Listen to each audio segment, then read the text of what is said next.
Okay, I think it's about time to start. The punctual. Okay, start time, I guess. So yeah. Wait, I just want to double check that I'm actually recording.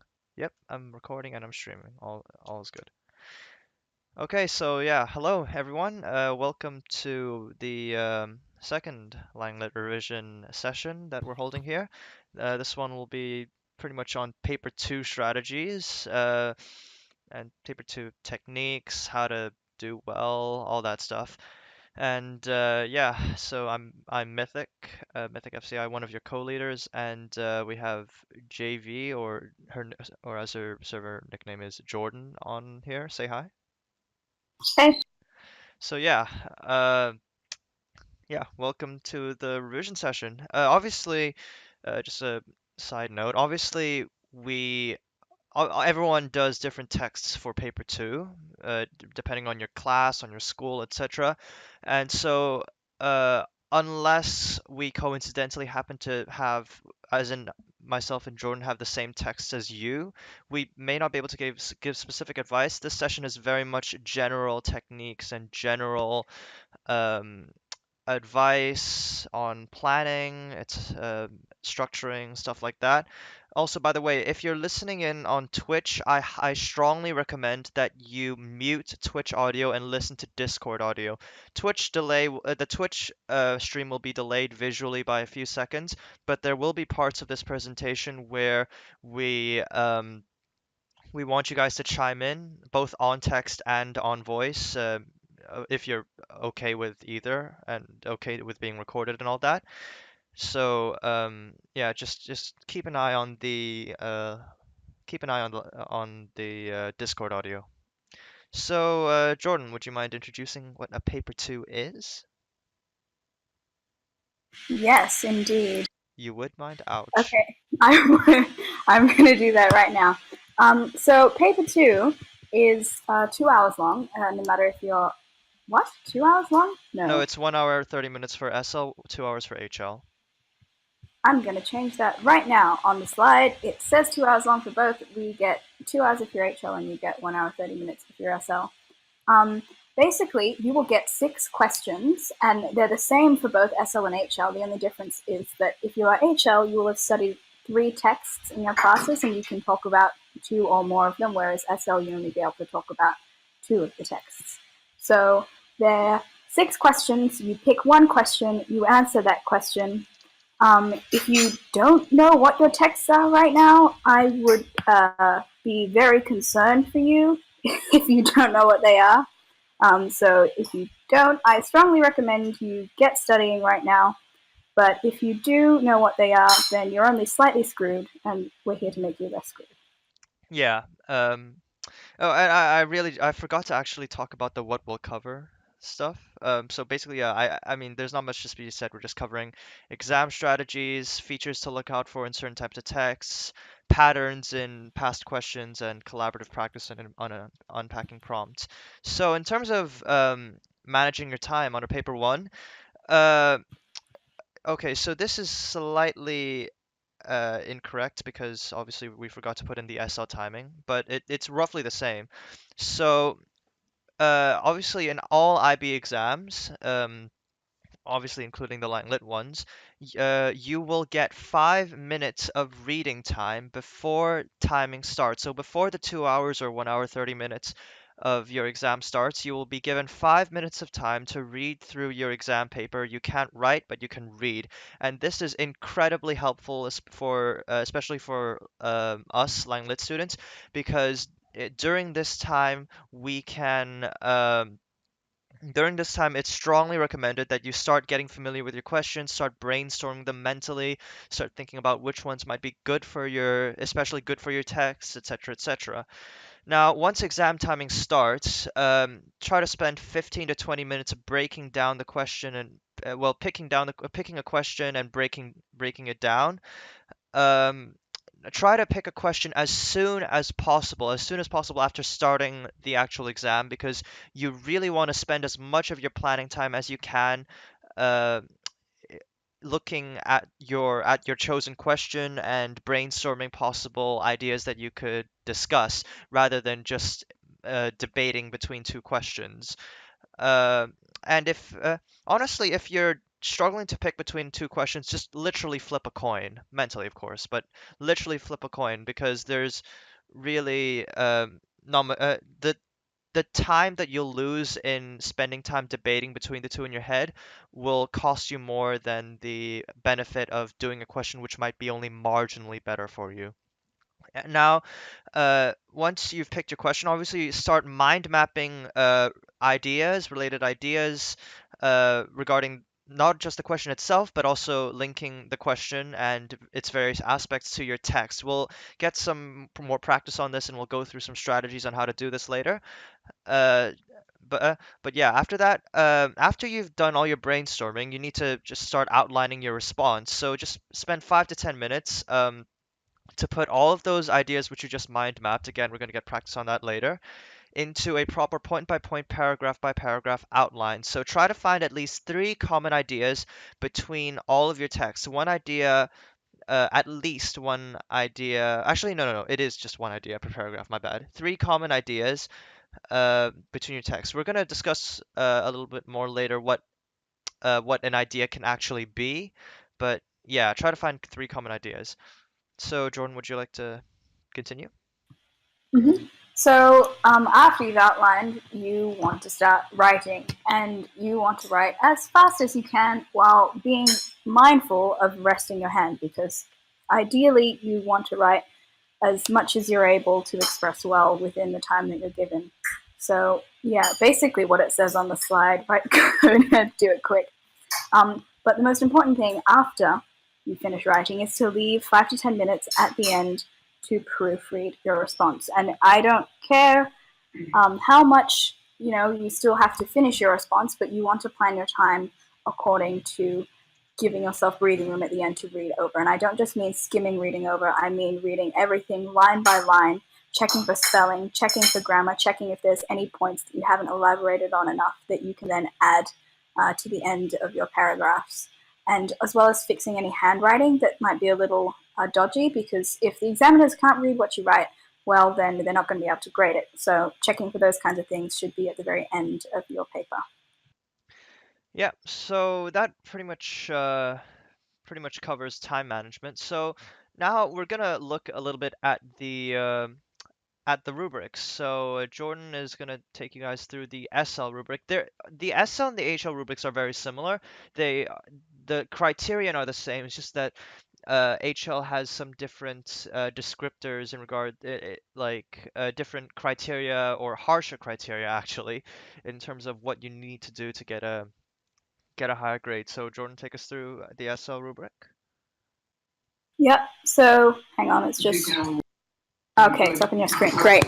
So there's a slight difference between paper 2 and paper 1 in that you have 5 criteria instead of 4 that you're hitting. So this entire paper is out of 5 for 5 criteria with 5 marks per each criteria. And so criterion A is knowledge and understanding, and it's basically how well do you know your works.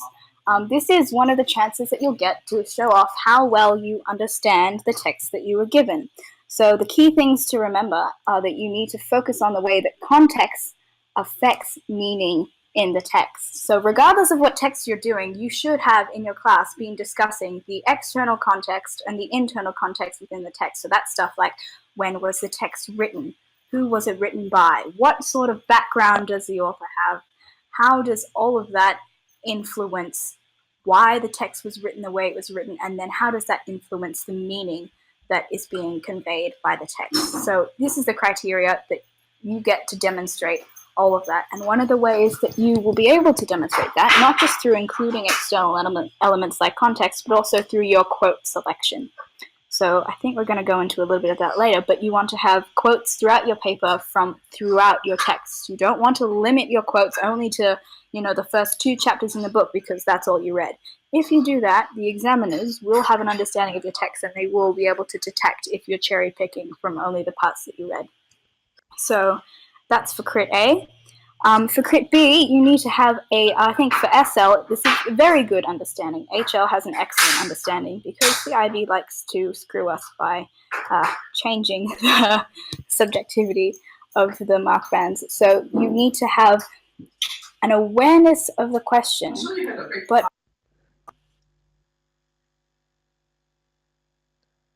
Can we get an F in the chat for Jordan? sorry, sorry. Um, you need to have an awareness of the expectations of the question, with a consistently relevant response. So that means if the question is asking you to talk about a certain theme, say, for example, the theme is conflict between protagonist and antagonist. If they ask you to talk about that, you're not going on and talking about side characters or anything like that. So your response has to be very focused and very relevant. Otherwise, you won't score well in this section. And so one of the ways you can do that is by brainstorming, which we'll go through later. For Crit C, this, similar to Crit B in paper 1, is the hardest criterion to score well on, I think.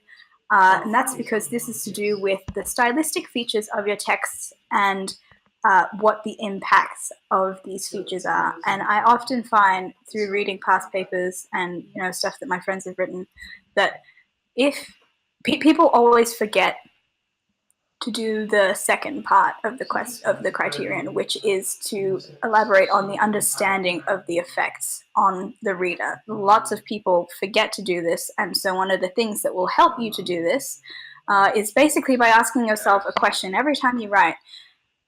What is the author doing here? Which is the stylistic feature. So yes, you're able to identify. And then the next thing is, why is the author doing it, and what impact does that have? So that's the sort of thing you want to be thinking about for this criterion. For Crit D, this will really help you with Crit C if you have good focus, structure, and development. So if you attended our paper 1 session yesterday, we went over something called petal, which is basically the structure of a paragraph. And we're going to go over that later in this presentation. We're going to go over it again today. We're going to go over it in just a bit. So you should definitely be making sure your paragraphs have very clear structure and that your ideas throughout the whole piece flow quite well, especially if you're talking about two texts. You don't want to be jumping around between the two. You want to guide the reader. You don't want to make the examiner do all the work for you. And lastly, the criteria is language. This basically just has to do with your register while you're writing. Do you have, good grammar, little spelling mistakes, appropriate academic register, and then words, and as many different words as you can, because English is essentially saying the same thing over and over again, but in a multitude of different ways. So the more synonyms, I guess, and the more varied vocabulary you can have, it'll really, really help you score well in the language criterion. Okay, I'll just go over the distinctions which are present in the HL criterion. In all seriousness, there's not much that needs to be said for HL beyond what's said for SL, because the criterion are exactly the same, and you can look at the names, but you can tell that there's some subtle differences in wording. Like, let me just pull up the two side by side. Like, for example, if you look for crit A, it says for to get a 5 in criteria A for if you're SL, then you need to thoroughly demonstrate how context affects the meaning of your text and show a very good understanding.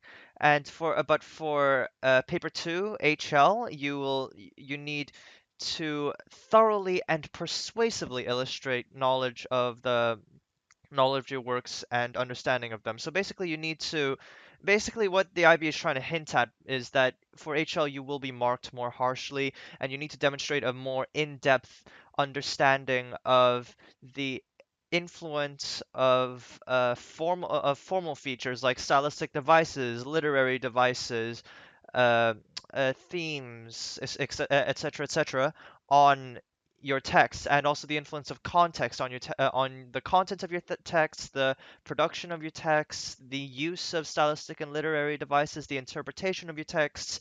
You need to be able to link all of these concepts together in an effective response, especially if you're HL. And that basically it's that sort of thing, you can see that in all of the rest of the criterion. Like for example, criterion B, response to the question, there's excellent understanding of the expectations and many of the subtleties of the question, whereas for SL it's just very good understanding and awareness of the expectations of the question. So for HL, you will be expected to have you'll be expected to have a bit of a deeper understanding of of not just what the question says on its surface, but some of the implications of the question. Because oftentimes paper 2 questions for LangLit are, I don't want to say vague, but they're open-ended. So you really do need to ask yourself questions about the question. We're going to go over that in a second, and really be able to focus in on the important aspects and the relevant aspects of the question,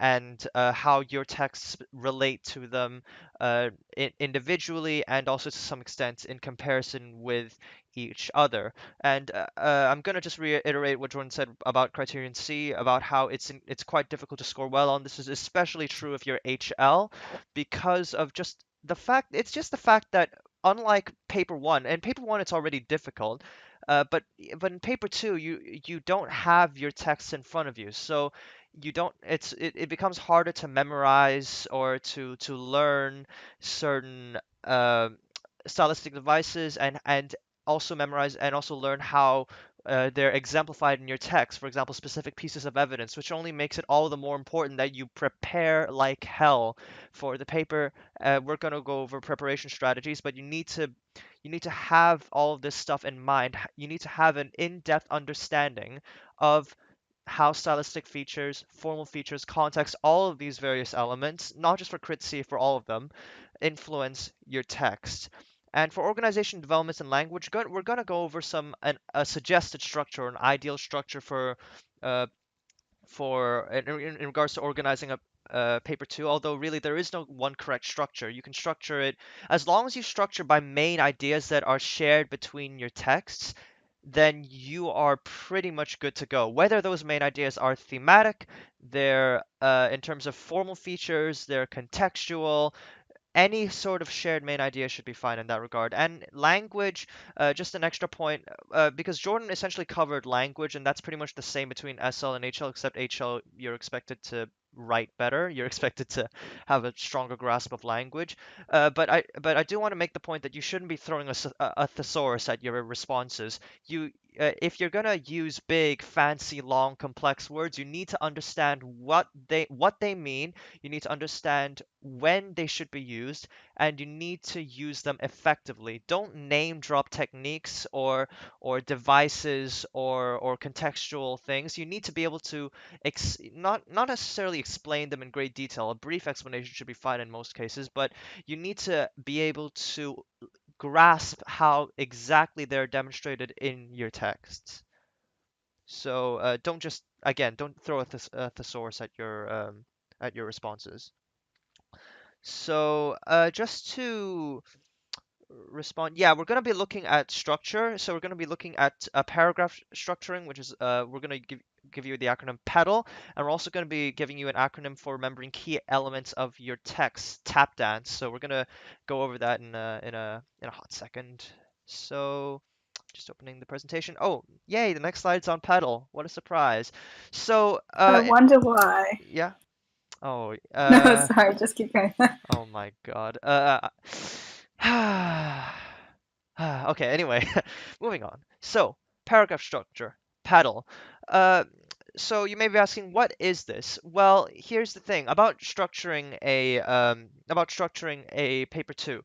We're going to go over structuring a paper two overall in a second, but in terms of your main body paragraphs, the ones that convey your main points of discussion, your arguments, etc., um, they should all generally follow this structure. Now, you may have been taught some variation of this structure in class, like or in a textbook, like P or peel or meal, or I think one of the more unique ones I've seen is like crap or whatever, CRAAP.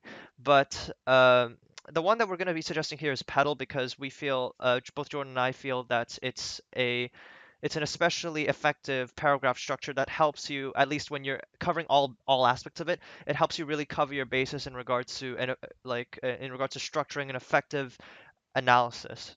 So to go over very briefly what each of the letters stand for. So P stands for point.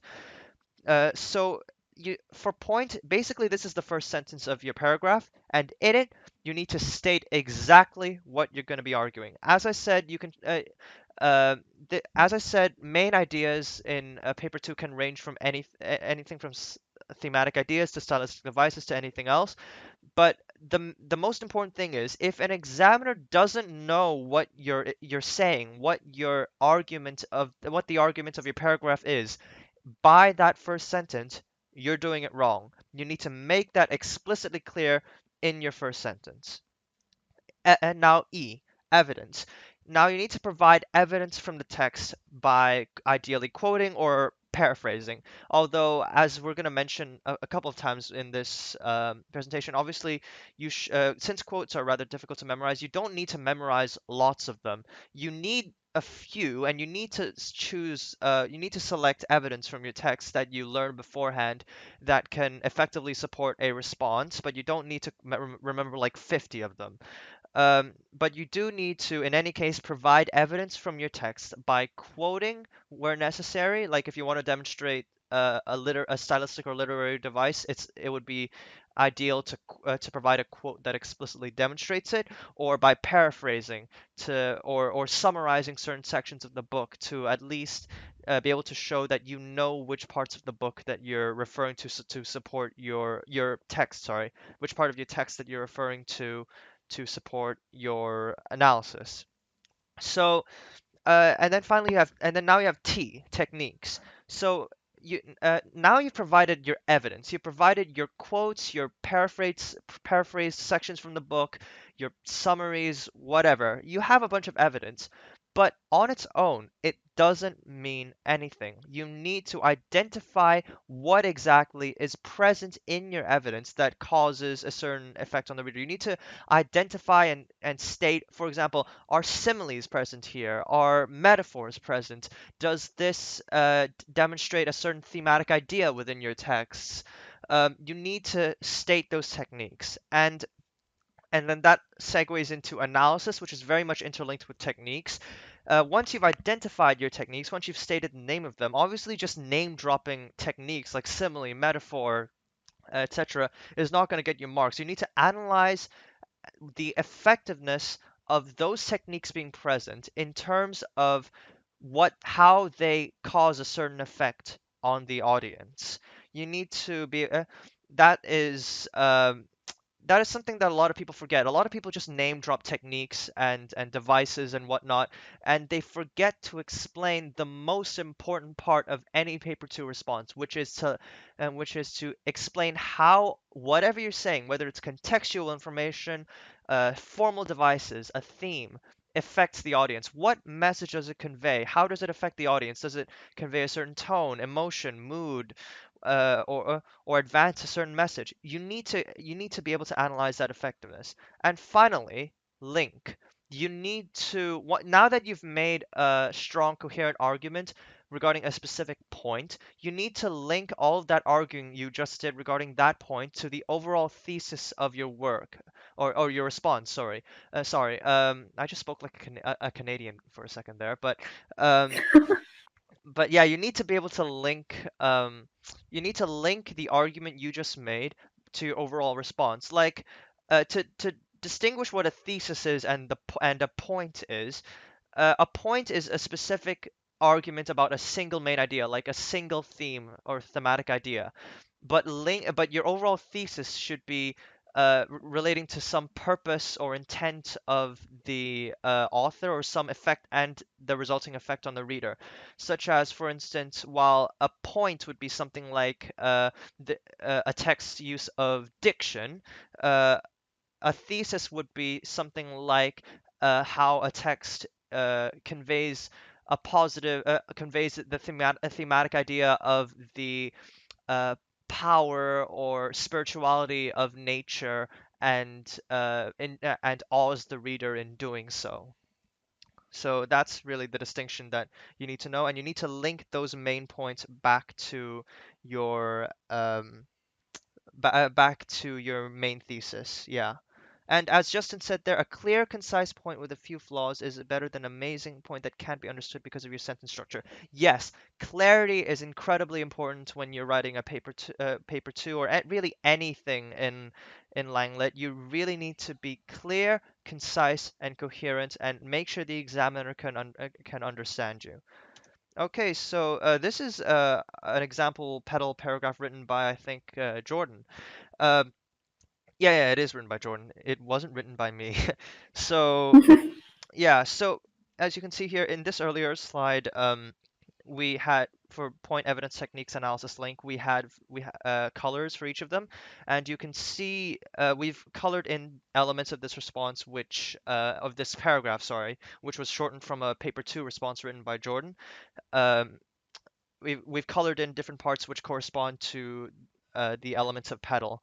Like for example, you see here there's a very strong topic sentence which very clearly state what is going to be talked about in the paragraph.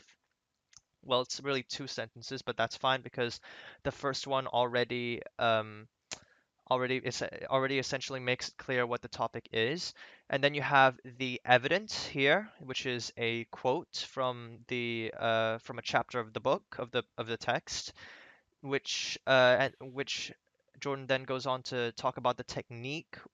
Jordan then goes on to talk about the technique that's used or that is present in this evidence. Specifically, she's talking about the presence of a motif here, and then Jordan goes on to analyze the effectiveness of the presence of this technique in advancing this point, and then finally linking this back to an overall thesis present in her response. So Jordan, do you have any comments to make? No, all good. Okay. Actually, we're going to talk about structuring a paper two as a whole now. Yep. If So I you don't believe have this anything else is to up add. to you. Yeah, go ahead. Right, okay. So, similar to the way that you've structured the petal paragraph, you want to kind of follow the same principle of clarity and logical flow of thought throughout the rest of your essay.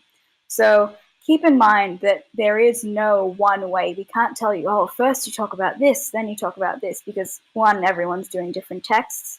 And secondly, it depends on the question that you're answering. And we're going to go into the different types of questions a little bit later. But you should aim to have 2 to 3, and I would recommend 3, otherwise you run the risk of not going into enough depth. 2 to 3 main ideas that both of your texts share. And so these can come in a variety of different formats. These can be thematic similarities or differences for main ideas. So that would be maybe one text talks about the theme of courage, and so does the second one, but they treat it in different ways. And that would be maybe one text portrays courage as being, something that should be sought after, whereas the other text portrays courage as something that is very hard to achieve. So they could have a thematic similarity there, but they could be portrayed in different ways. An example of a main idea is to do with the way that they're structured. So maybe one text is quite linear and progresses a lot. So this is usually if you have something like a play. Some of you guys are doing Hamlet, I know, so that would be an example of a text that progresses in a linear structure. And then you would take that idea and you would look at how the fact that a play progresses in a linear structure impacts the way ideas are being portrayed in the text and impacts the reader's understanding of the text. Whereas you might have, if you're doing a graphic novel, I know some of you guys are doing Persepolis, that doesn't follow chronological order a lot. It sometimes jumps around a lot because of the format of the text, because of the structure of the text and the non-linear nature of the graphic novel. In media res. Sorry? In medias res. In media res. I don't know which one it is, but yeah. And so that changes, that's a difference structurally, but that's still a main idea that's relevant to talk about. You could talk about how the structure of the two texts differ, and that could be a point that you're making for a body paragraph. And another thing that you could talk about is stylistic features and stylistic devices. And so these could be similarities, they could be differences, maybe they cover the same idea, but they use different techniques and devices. But the important thing to remember is don't just do one paragraph for one text. It's very important that you don't talk about your text in isolation because the questions discuss how whatever the question is represented in the two texts that you've studied. If you only do one paragraph about one text and then do a completely new paragraph with an idea that doesn't relate to the first text at all, you're not going to score very well for the knowledge and understanding section. So you need to make sure that both of your texts are constantly being related in some way. If you're an HL student, you do have the option of writing it on more than one text because the question will say at least two texts. So you could do three texts. So while it is tempting to look at all three of those texts, please be sure that when you're doing your outlining that you don't sacrifice breadth for depth. Because if you do that and you don't do it well, then you might end up finding out that you won't score as well, especially for stuff like B and Crit C, which is relevance of the response and awareness of stylistic devices, because you've spread yourself too thin. So a well-written two-text response is always better than trying to cram in more than an extra text any day. Then there is the number of paragraphs, or even, we get questions sometimes like, how many words should I write for a paper two? There is no how many words you should write, but we would recommend, as LangLit helpers, anywhere between 3 to 6 body paragraphs. So you'd have an introduction and a conclusion, and then depending on how big you're writing your paragraphs and how many main ideas you're trying to address, you can have a paragraph per text. So you'd have Idea A, paragraph 1, paragraph 2 for text 1 and text 2. Idea B, text 1, text 2. Idea C, text 1, text 2. And so that way you're consistently addressing ideas that are common ground between the two texts, and you're also making sure to go into a balanced and in-depth analysis of both of those things. You can write idea A, idea B, idea C as a whole paragraph, but depending on how good you are at paragraph structure, it can be beneficial to split those two paragraphs up. Yeah. Hello. Hi. Oh yeah, Do you sorry. have some questions? No, sorry. I just had some issues with my mic for a second there. Okay, so I just want to add a couple of points onto what Jordan already said. That pretty much covers everything. And although I should make a really quick note, when we were typing up the slide, we accidentally switched. So it should be don't sacrifice depth for breadth. So our bad. Oh, did I mess that up? Oh no. We put it the wrong way around. It should be sacrifice Oh, on depth the for breadth. presentation. Yeah, it's fine. It's fine. Oh. So I just want to address a couple of questions as well because they're very much Yes. related to the points I was going to make. Jen Foodie asks, do we need to have quotes or can we describe what happened? I don't know if we say this later or if we said this earlier in the session, but I'm just going to say it now. You it is it will help your response a lot if you have quotes because a lot of for example, when you're trying to demonstrate certain stylistic devices or techniques, then it will help your understanding a lot if you can quote specific examples from your texts. Now, obviously, don't prepare like 50 quotes. Please just save your effort. Try to pick out 4 to 5 quotes from your text that together demonstrate all of its thematic ideas, all of its important devices, techniques, structural elements, etc. And of course, for larger things, like obviously, it's very difficult to quote or to like provide quotes for stuff like the author begins the story in the middle of the plot or in medias res is the Latin term, I believe. Um, like, then it would be very difficult to quote for stuff like that. So you would, for stuff like that, paraphrasing or summarizing is fine. But yes, you should have some quotes. Drive Master asks, is it true that in HL we have to compare and contrast the text, whereas in SL we just discuss them? Uh, I don't believe it's I don't think I've ever heard a clear answer to that question. I've seen it around, but I would strongly recommend that even if you're SL, try to link your text anyway. Not because of any requirement to do so, but because of the fact that if you look at the mark scheme, if you look at the SL mark scheme, if you get a 5, to get a 5, you need to demonstrate thorough and good understanding of your texts and their effects. And one way that you can do that is by comparing, contrasting their effects, the two texts that you're writing your response on.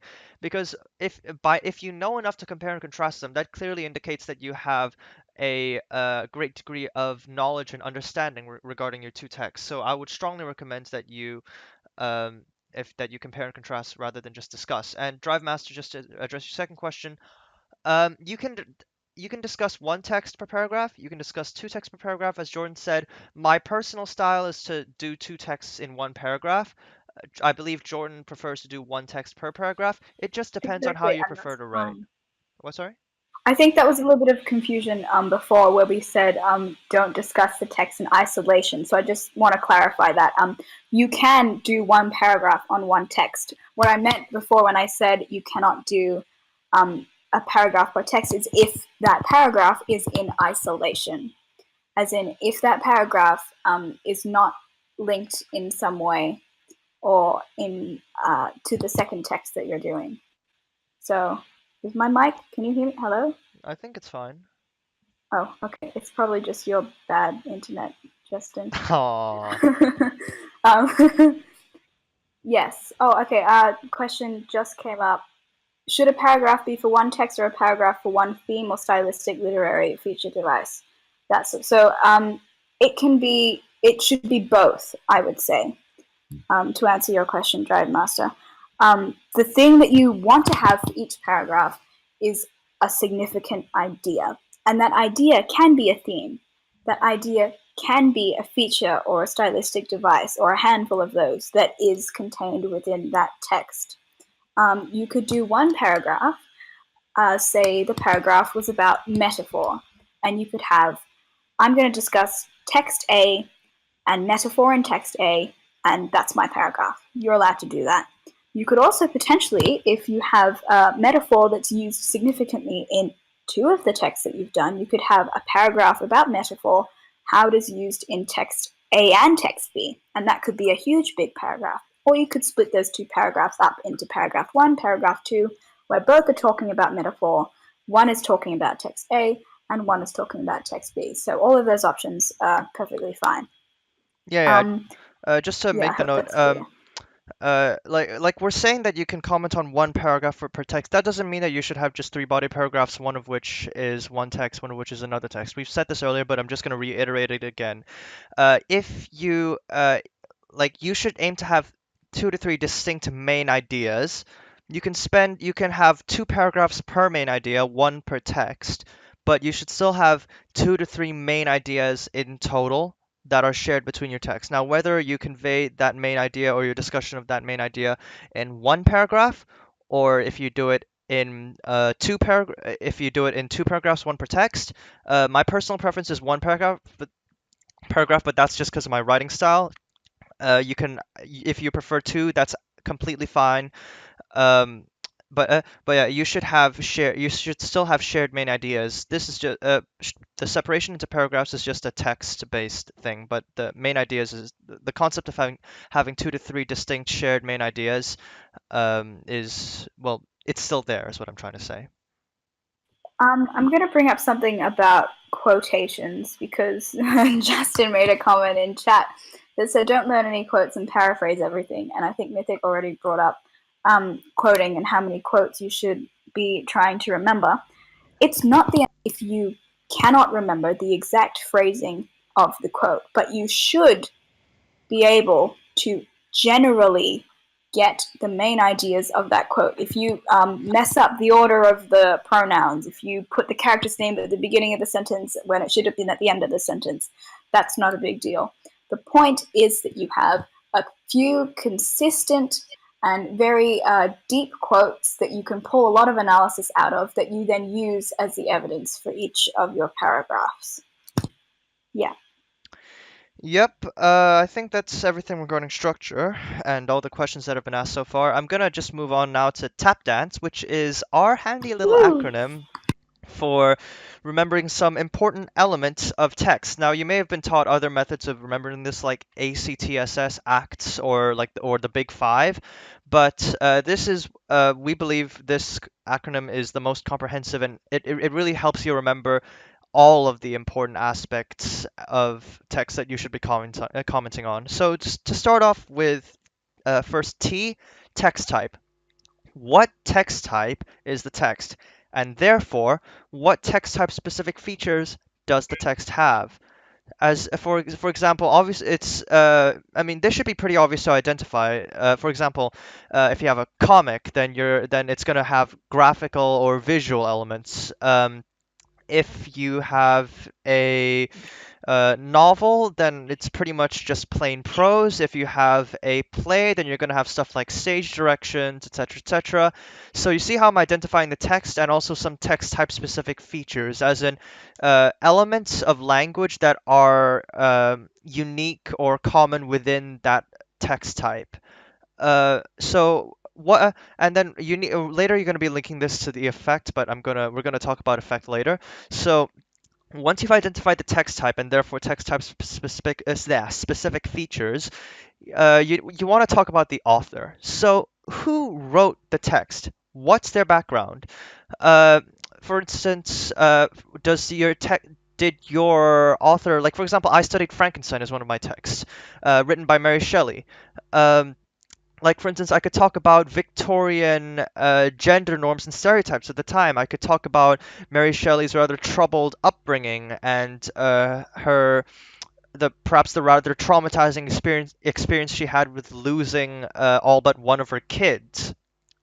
And how that context, in terms of the author's background, authorial context is another word for it, might influence the text. P, purpose. Why was the text written?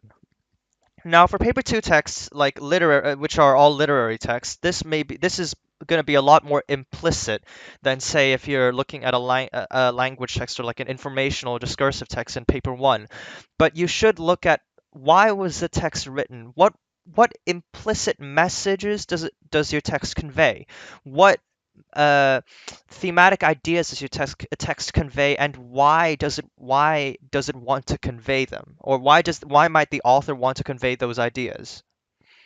Now, devices. What stylistic literary devices, rhetorical techniques, appeals, etc., are used in your text? Now, rhetorical appeals isn't really relevant to literary text, but stylistic literary devices is is very important. In fact, it is part of the rubric. It is explicitly one of the criterion that you have to have a good understanding of the use of stylistic devices in your text. So you need to be able to identify stylistic devices like diction, metaphor, changing of point of view, characterization, stuff like that. You need to be able to identify that and back it up, which is the E in pedal evidence and all. But the point is you need to be able to identify and know what devices are present in your text. Now, audience. Who did the author originally intend the text to be read by? Like, for instance, if a text was written in 19th century England, then you might infer that its text would be the English public of that time, possibly the more wealthy public who would be able to actually read such a book, like, afford the book. But so you might want to consider elements of the context relating to the audience itself, like historical events, recent historical events or significant historical events of that time, or social norms, cultural norms, social movements, etc. And you should also consider, does your text relate to any additional audiences not originally intended? Because oftentimes, and in fact there have been paper 2 questions asked on this specific topic, a lot of the times a message or the purpose of a text and its ideas are very much universal. They apply to audiences of all sorts. Like while Frankenstein might have originally been a romantic novel or a gothic novel commenting on the dangers of nature and scientific progress, the dangers of scientific progress um and what's I've completely forgotten the name of that theme, but I think progress without restraint. Yes, progress without restraint is what I was thinking of. Uh, that might relate very strongly to an audience at the time familiar with the romantic social movement, but it might also be able to relate to a modern audience because scientific developments and dangers and ethical issues, etc., are still very much a common theme or a common thing nowadays. Like I don't know if you all have heard of the recent genetic editing scandals in China, but uh, but there's the but so what I'm trying to say here is that the original audience of a text and any further audiences a text might relate to or that might relate with a text is definitely something you should consider. Next, you have narrative. What's the progression of thematic ideas in your text? So first you need to know what thematic ideas are present in your text, and you need to know what is the progression of how they are portrayed. How do events in your text portray certain thematic ideas within them? Obviously, in fact, all pretty much literary texts, almost all, and pretty much all of the texts that you'd be studying for part three are fictional in nature. So, what is the plot progression? What is the progression of events, and how does that link with the progression of how thematic ideas are portrayed in your text? Like in the climax of your book, and we're going to go over plot structure later. In the climax of your book, is a certain theme particularly heavily emphasized? And what effect does that have on the conveyance of a certain message relating to that theme or thematic idea? Now, context. I talked about this a bunch earlier, but what's the context in which a text was made? That would be context of composition or context of production, as in what are some recent or significant historical movements or social movements or social norms or social cultural norms and stereotypes or elements of the author's own context, authorial background, authorial context, etc. What are some elements of context that were relevant when the text was originally written? And also, what is the context in which a potential audience member might interpret it? Like I talked about earlier, how a potential audience member might relate with Frankenstein in light of recent gene editing scandals or other questionable uh, areas of debate in ethics in the sciences. So you should definitely consider both the context of in which a text was composed and the context in which a reader from a certain audience might interpret it. So, and then finally we have effect. What is the effect of all of the above? Text type, author, purpose, devices, audience, narrative, and content. What's the effect of all of the above on the reader? That is the most important part of any response, not just in paper two, but also in paper one, and really also in the other LangLit assessments like a written task. But obviously, I think we're mostly done with those here. If you're May 19, If um, you're on May 19 and you haven't submitted your written tasks, I am very worried for you. yeah. That. So yeah, you really do need to comment on what is the effect of all of this on the reader. There's no use just name dropping facts about the audience of a text or its context or its context of composition or what devices are in it. You need to explain and analyze how all of that is relevant to the reader, how all of it affects the reader, how the author uses all of devices or techniques to appeal to the reader, how the context of a work may have influenced its production, thus influencing a reader's interpretation of it. All of that stuff you really just need to focus you really need to focus a lot on excuse me sorry how all of these elements affect the reader. So moving on, um, so here's our thoughts on what you should prepare. Jordan, take it away. Oh, we're there already. Okay. I really love talking about this because preparing for paper two is something that is very doable. And even though, actually, I think we're almost exactly a month away from the LangLit paper two. So that's fun. Um, But there are several things that you can make notes on right now. Even if you haven't made notes on it before, you can start doing that right now.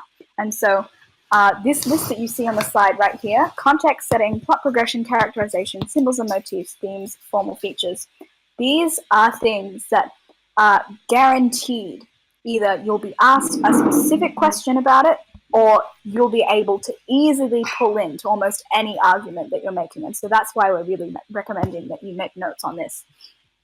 So for context, actually, I think there was a couple questions in the pins to do with context, so I'm going to address those right now because they're relevant. So Drive Master again has asked, does a historical background of the plays and author have to be provided?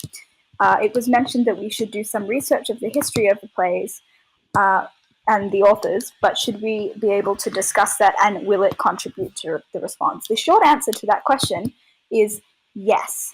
You do need to understand and be able to explain and be able to talk about the historical background of the plays and the background of the author and how that relates to shaping the content of the text and how that relates to shaping meaning for an audience.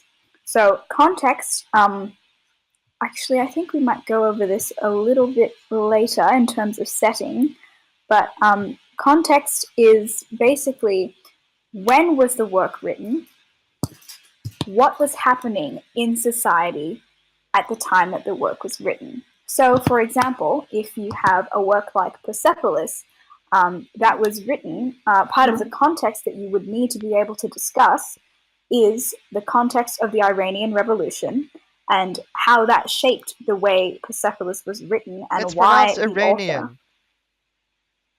You know what? You don't get to talk to me about pronunciation. You're so much worse than me. Shut up. So much worse than me. Okay, just my point still stands. You need to be able to talk about the history of the works that you're doing and the author's background and all of that stuff. And actually, if we, I don't know if you could pop it up quick enough, Mythic, but in the rubric, it specifically says knowledge of the works and the way in which context affects their meaning. So even if you don't end up doing a question that is based on context, even if you don't make one of the main points of your paragraph about context, if you don't reference context, whether it's social norms that were happening at the time, historical events, the fact that the author was emancipated from their parents as a child, whatever it is, you need to understand that and you need to be able to bring it into your analysis in some way and talk about how it is shaping meaning in the texts. So yes, if you're not talking about context, you're not going to score very well for Crit A, which is one of the easier things to score well in. Can I just really quickly address Ringo's question? Sure. Ringo says I should avoid a question about context if your book doesn't have a lot of info on it. Well, you should try to find information on context, ideally, at least in terms of the background of your author, and you could definitely find some stuff about the time period from which your text was written. So really try to find some information on context, because even if you even if you come up with a question on context and you don't feel comfortable with it and you want to avoid it, context is still a very important thing to talk about, as Jordan just said, in any response, even if the question isn't explicitly about context. So try to find some information on the time period of the text and the author's background. Carry on, Jordan. Yeah, Matt King has just asked a question as well to clarify about context.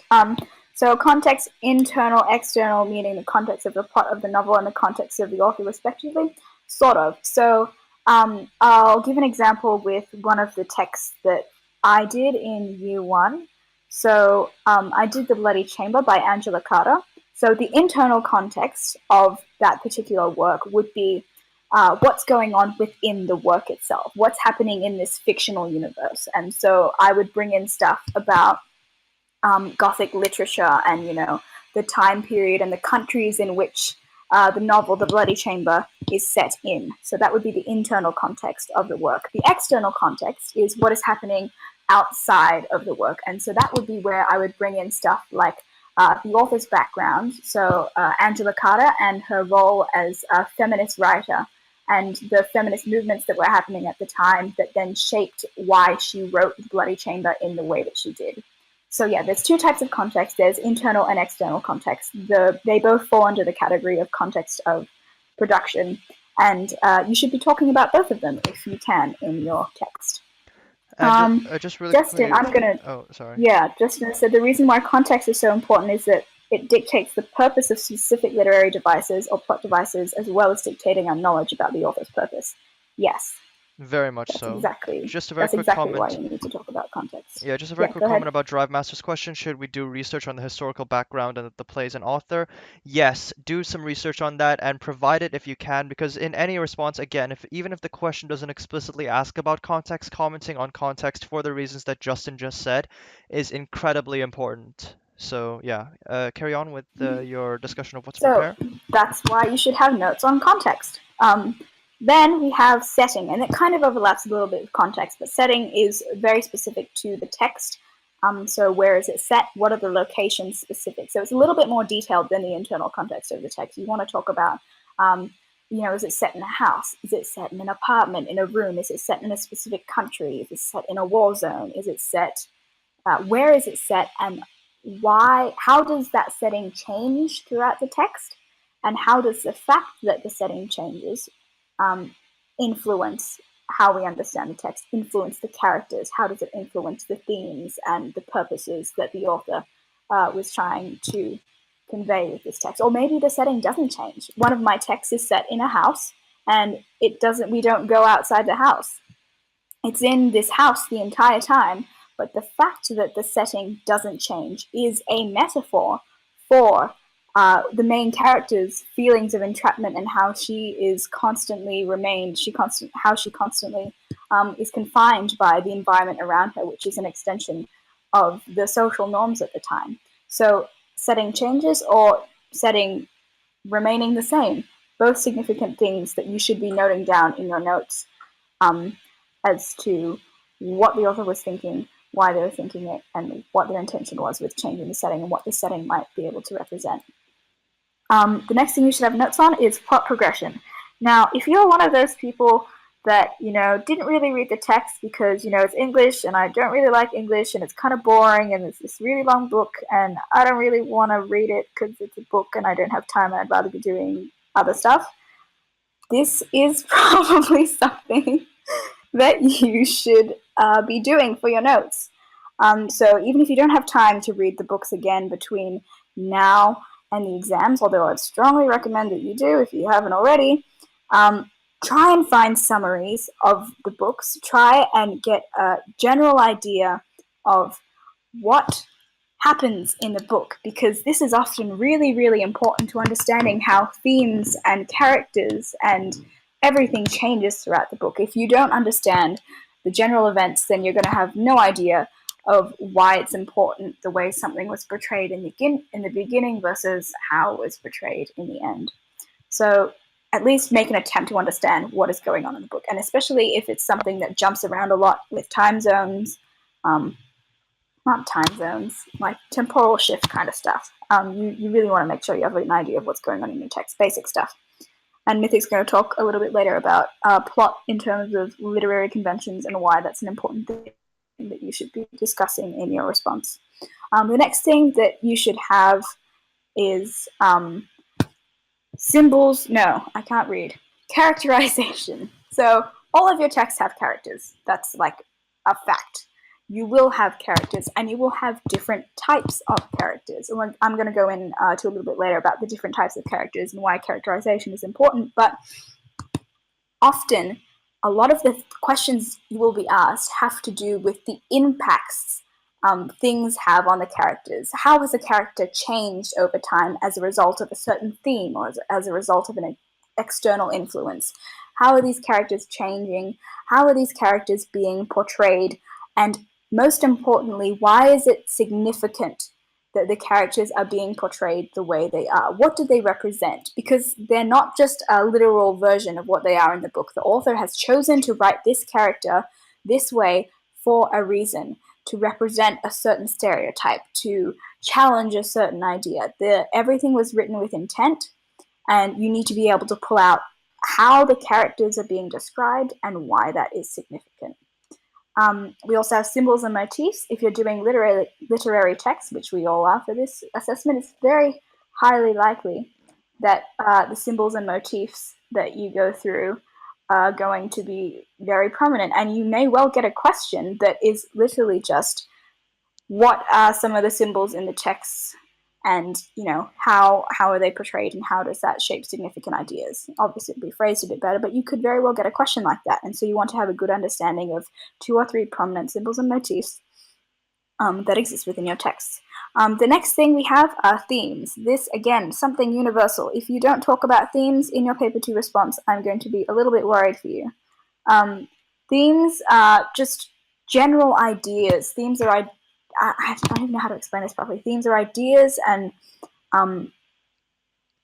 commentary that the author is making about society. They're bringing up things like love and conflict and violence and loss and betrayal and all of these different things, because these are universal human truths. And so why are they being presented the way they are? How are they being presented? You can have a theme like love, and it could be portrayed in so many different ways depending on the text, but you would need to be able to identify that this is an idea that's being presented by these texts, and then you need to be able to extrapolate the comments and the reasoning behind the author's presentation of the ideas in this way. And finally, you should have notes to do with formal features, and especially, and I'm going to stress this for paper 2, text-specific features, because you may very well get a question that has to do with how is the structure or genre or convention of a text being conformed to or deviated from in 2 or more of the works that you study. And so you need to be able to identify, this is a play, this is a graphic novel, this is a memoir, this is, I don't know, what other kinds of text could you get? A historical fiction, this is, those are generally the main types of text, paper 2. I said play already. And what about these texts make them special? If you have a graphic novel and you don't talk about how the visuals and the gutters and the panel transitions shape meaning, you aren't going to do very well for Crit C, which is the formal features of the text. If you have a play and you're not talking about stage directions and props and blocking and set dressing and all of that stuff, you're not going to score very well for the formal features that the text demonstrates. And you need to be able to talk about, not just identify what these features are, but then talk about how they shape meaning. What is the significance of having this character walk across the room? Why is this panel really, really big in the middle of the page and these other panels are really small on the next page? What is the significance of the features of your texts? And so you should have notes about all of that. And all in all, again, I know that sounds like a lot. I just went through a lot of stuff. But pick the most significant things. Pick the things that you find yourself coming back to make examples out of. You don't need to have, 50 different types of things for each of the elements that I just talked about. 4 to 5 key quotes per text, and obviously if you have more that you can remember, that's great. That demonstrate as many of these things that I just listed as possible. And that's the sort of stuff that you should be putting in your notes. Yeah. I think next slide. God, Do you have anything to add, Mythic? you went in so much detail. I don't know if we need the other slides anymore.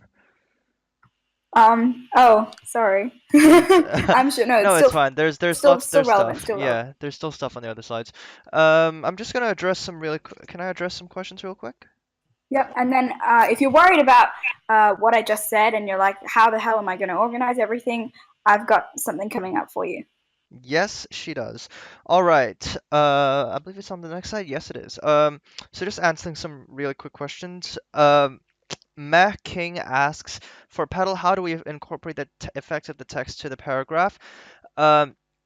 So ideally, your point should cover a stylistic device or thematic idea or whatever. And also to answer Rig's question earlier, um, A thematic idea is essentially just a theme. It's just an idea or a subject or a topic that the text that's common or commonly present throughout the text.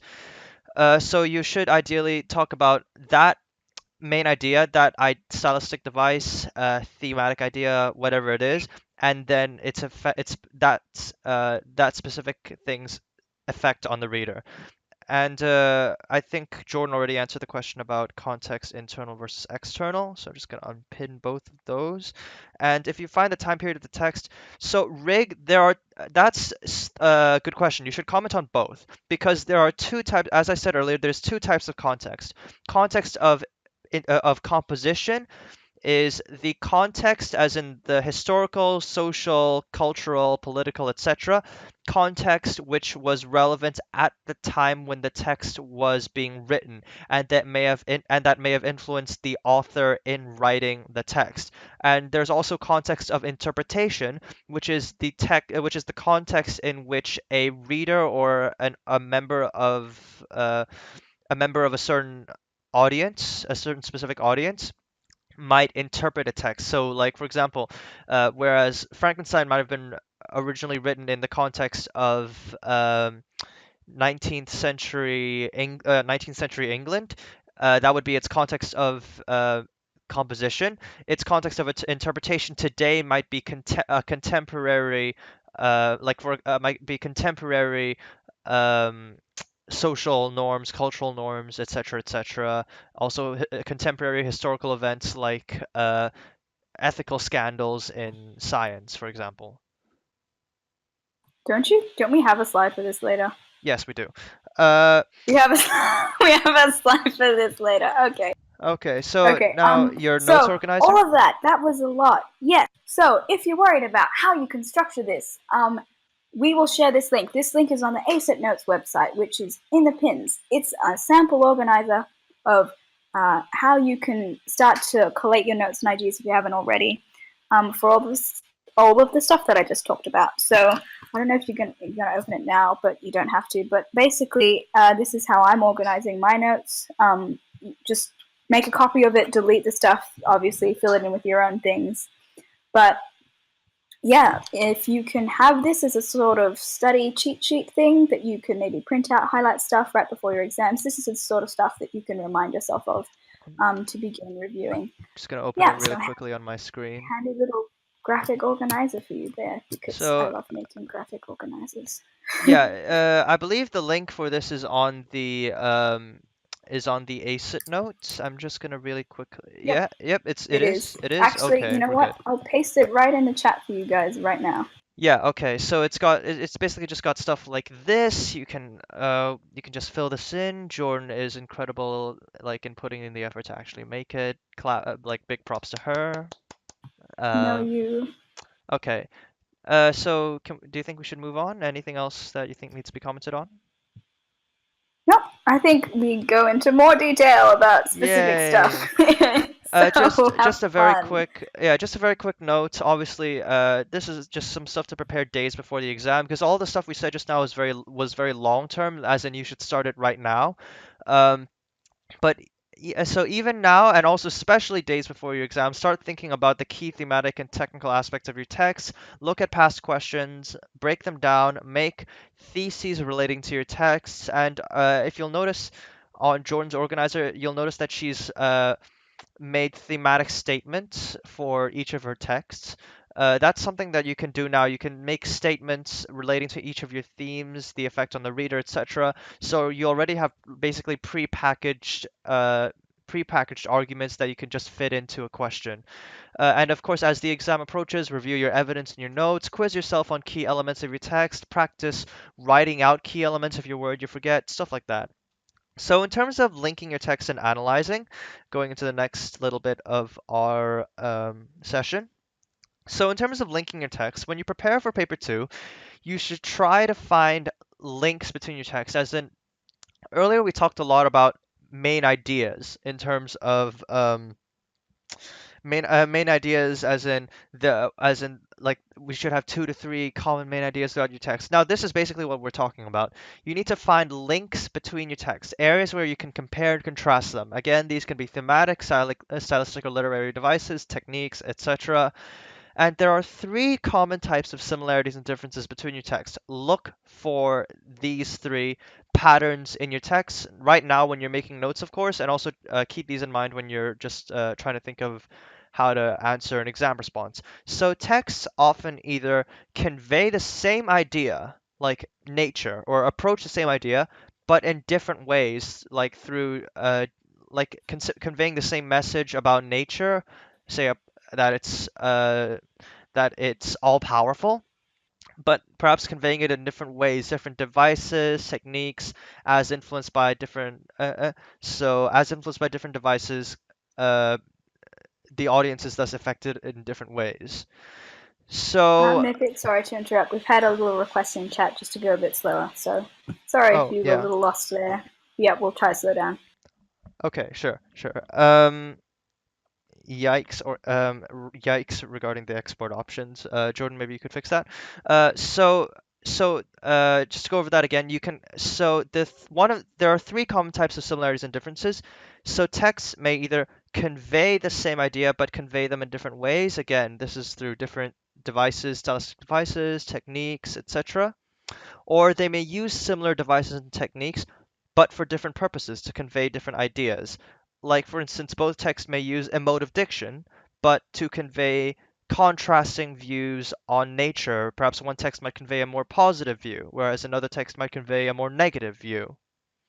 And then finally, of course, you have perhaps where your text might have contrasting context in terms of perhaps their intended audience, different authorial backgrounds, different historical backgrounds, social, cultural norms of the time, etc., but convey similar ideas for either for similar purposes or perhaps for different purposes. So again, if you guys have any questions regarding that, just pop them in the chat. And speaking of context, we're going to talk more about context right now because, like, we haven't done that enough already. Yeah. You can May never have too much context. so I'll Take yeah, it yeah. away. I'll take it It's away. kind of similar to what we've done before, so Yeah, I mean, you this is should. basically just, I mean, we went over a lot of the stuff on this slide earlier, but I'm just going to rehash it again really quick, but not too quick. So again, literary works are often produced in a certain context. By this, I mean literary works, when they're being composed or created by an author, they're not just being made in isolation. You, they may be influenced by things like recent or significant historical events, social cultural norms, social movements of the time, the background of the audience themselves. This is known as context of production or context of composition. So, in relation to this, the text themselves may be influenced by elements of this context.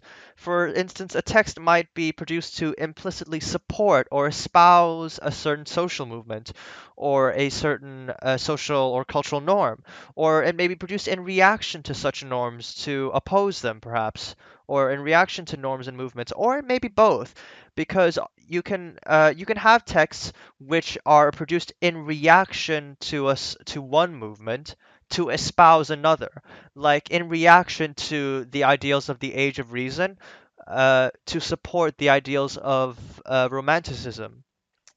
And also texts may reflect elements of an author's background or history, as we discussed before. If an author experienced a particularly traumatic childhood or lost or lost all of their children, that all of those things might influence a text. Like for instance, to use an example from one of my own texts, I think I already said this before, but Mary Shelley, who when she the writer, the author of Frankenstein, lost all but one of her kids. At I think several at quite a young age, so she was well acquainted with death and loss, and so you might comment on how those themes of death and loss and isolation from losing all that you love are present in Frankenstein, and how they might have been influenced by her own background. And also, as we discussed earlier, literary works may be interpreted differently or similarly by audiences from different contexts with different experiences of their own, different knowledge regarding their significant or recent historical events to them, their own social and cultural norms, etc. Like a feminist work might be interpreted differently in a progressive society or like a modern liberal society than a conservative traditionalist society, or while perhaps a romantic era work commenting on the dangers of science might still retain relevance today in a modern context with a contemporary audience. So all of these elements of context are definitely things that you can consider in a response. So yeah, moving on to setting. Jordan, take it away. So I kind of realized that I had talked about this already before, so I'm just going to briefly smash through what I said already. Setting. Where does it take place? And when does it take place? Similar to context, but not quite.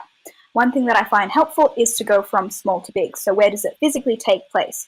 I mentioned this before. Is it a room? Is it in a house? And then where is that wider setting situated? Is it in a certain town? Is it in a certain country? Went over this before. Um, how is setting portrayed? Now, this is something that I don't think I've discussed yet. What devices and features are being used to construct that setting? Is there lots of visual imagery? Is there lots of auditory, olfactory imagery? Is there, use of, if it's a play, is setting described and furthered through the stage directions? Is there a specific description of the surroundings? Is it dim? Is it gloomy? Is the house richly upholstered? Is it drab? Is it faded? All sorts of cues like this will be embedded within your text that you can use to identify not just what the setting is, but the features that are being used to portray it.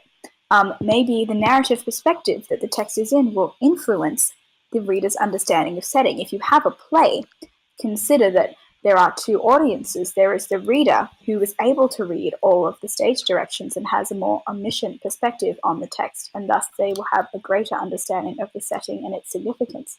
Whereas if you were watching the play, so as an audience, there's two audiences for a play. If you were watching the play, maybe you get a better picture of the better understanding of the setting because you're actually seeing the set right in front of you, and you're able to look at information that way. And again, going back to tap dance, right? So we've identified something, we've identified the setting, we've identified the devices that are being used to shape this. But the most important thing that you always have to come back to is, how does this influence the reader? What effect does this setting have on the reader? Does it develop themes, motifs, symbols? What are the connotations of being in a house that is trapped versus a very wide open space? How does that shape the audience's understanding of certain themes? Is it secluded? Does it make you feel lonely? Is it crowded? Is it open? All sorts of these things. What effect does it have on the reader? Things to think about. Yep. Okay, and now I'm going to talk about some elements of plot.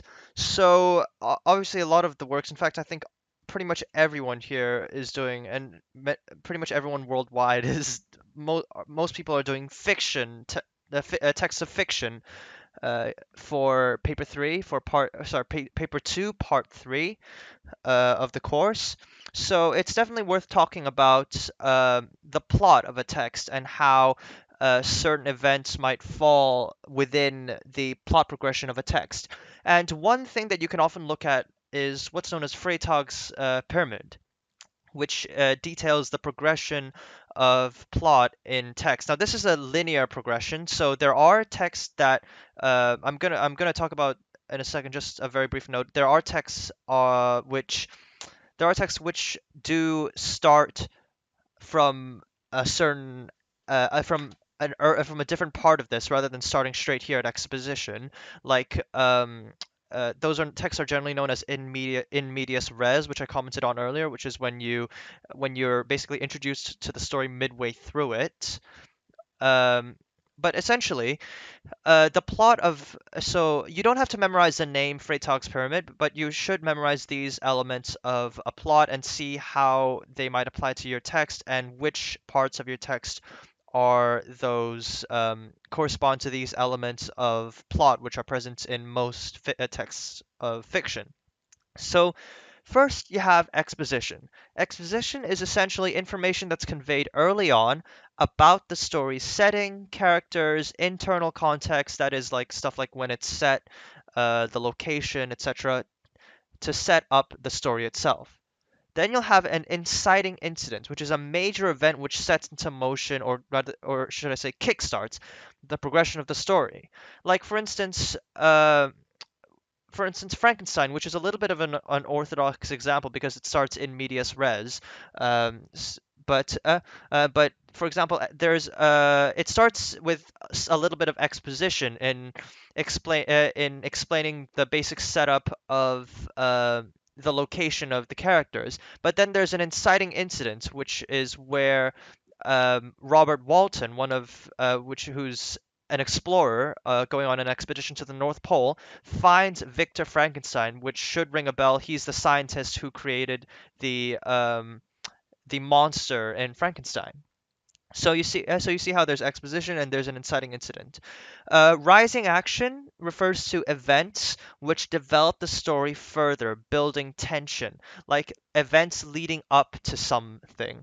And by tension, I mean all of these events contribute to some rising problem which was incited by the inciting incident, and the rising action basically emphasizes that, or adds additional elements to that problem, thus building tension until that problem can be solved. And at the climax, which is the peak of tension in the story, it's usually the most dramatic or important parts of the plot. uh, this tension reaches a peak as the problem is fully exposed, and its extent is fully revealed as tension is as tension becomes a much more as tension reaches its highest point in the text. And then finally you have, after climax, you have the falling action, which is just events which come after the climax to diffuse the tension of the plot, which leads straight into resolution, which is some event or a combination of events which solve or complete the major elements of the plot and solve all of the problems which were incited earlier. And then finally you have denouement, which is, I don't know if I'm pronouncing that correctly, that's French, but it's basically Denouement. okay, fine, whatever. Denouement, which is just tying up any minor loose ends in the plot, just to close any answer any questions, answer any lingering questions which might still remain, minor questions, that is. So yeah, in terms of characterization, Jordan, would you like to take us through? I love characterization. I'm just going to say that right now. Characterization is so interesting. So things that you're going to want to look at for the characters is basically how is the character portrayed, how is the author choosing to portray this character, and how does that develop understanding for the reader. So there are seven, I don't know if there's seven, there's probably seven, I've probably forgotten some of them. There are two main types of characterization. There's indirect characterization and direct characterization. So direct characterization is what the readers can ascertain about a character that is explicitly mentioned in the text. So this is stuff like physical appearance. What do they look like? Why does the author want them to look the way they do? What do they wear? What's their hair like? What's their face like? How are they being described physically? There's also their actions. What do they do? How do they behave? Why do they behave that way? What is the author's intention? Always going back to what the author's intention was in portraying the character this way. And you also have the speech, the stuff they say, the stuff that directly comes out of their mouth in those little quote bubbles in quotation marks. So what is the character saying? How do they say it? Tone of voice. Are they saying it sarcastically? Are they saying it I don't know, I can't think of other words. Are they, being cheerful? Are they being open? Are they being closed off? And are they being reserved? Who do the characters talk to? Do they only talk to one specific character? Do they talk to lots of other characters? Why do they do that? Does that indicate power levels that they have? And then we have indirect characterization. So, what is the character thinking? Now, depending on the narrative point of view that your text is set in, this will be either very easy or very difficult to identify. If you have something like a play, you're not going to really have much of, Hamlet thinks to himself. He thinks, why is Horatio like this? Blah blah blah. You're not going to have something like that. But if you have a novel, um, might Hamlet. Okay, if you have a novel, you might get more of insight into what the character is thinking and how does that help us understand them as a personality. And then you have the reactions of others. This is a really big one. What do other characters say or think about this character? How do other people react to this character? How do they interact with each other? How do they make others feel? Are they oppressive? Are they open? Are they welcoming? What might the author have done, have been thinking about doing in portraying these certain relationships between characters in this way, and what does that reveal about the character? And that leads directly into how a character can change throughout a piece. So we have two main types of characters. We have static, flat, two-dimensional characters, which contrast with dynamic or round and three-dimensional characters. So flat characters are ones that don't change throughout the entirety of the work. And they're often used to represent certain things, whether it's a social convention, a stereotype, an idea. And this is juxtaposed with dynamic characters who you could describe them as transformative because they change throughout the work. They start one way and they end up another. They respond to the external stimuli around them and they undergo changes, whether it's physical, whether it's mental, emotional. They change their morals, they change their outlook on life, they undergo a certain journey, they realize something that they didn't know before. They respond to the environment around them, they're shaped by the environment around them. And this is not just within the text, keep in mind. Yes, if character A, is undergoing a change from being really shy to becoming more confident in the text, that's something that happens within the text, but also consider, again, going back to context, how does the external context of this text influence why the character undergoes that journey? Maybe if this was written within a feminist context, the character was going from being very shy and reserved to being confident, and it was written during the rise of third wave feminism, you could talk about how the character is, taking ownership over their right to vote or over their own identity. And, maybe that's why they change over the course of the book. And then, or not the book, the text. And then the last thing that you should probably talk about with characterization is character foils. And so a foil is a character that contrasts with another character to highlight the qualities of both of the characters. So the most obvious example of this is protagonists and antagonists. So one protagonist might emphasize the antagonist's corruption and deceit, and the antagonist, being in that relationship and dynamic with the protagonist, would emphasize the protagonist's struggles to maintain their morals and, to do good in this world.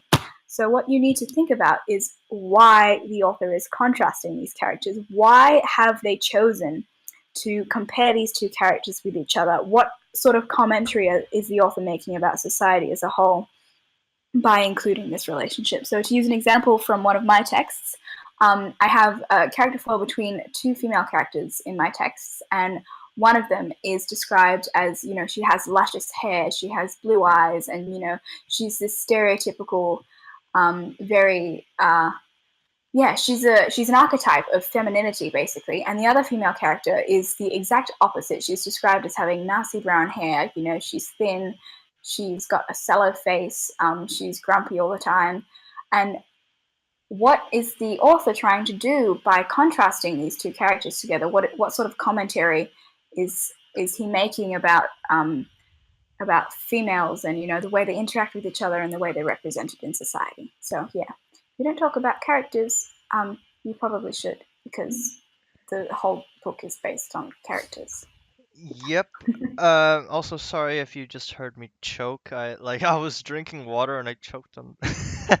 I sincerely hope I muted myself in time. But anyway, enough about that.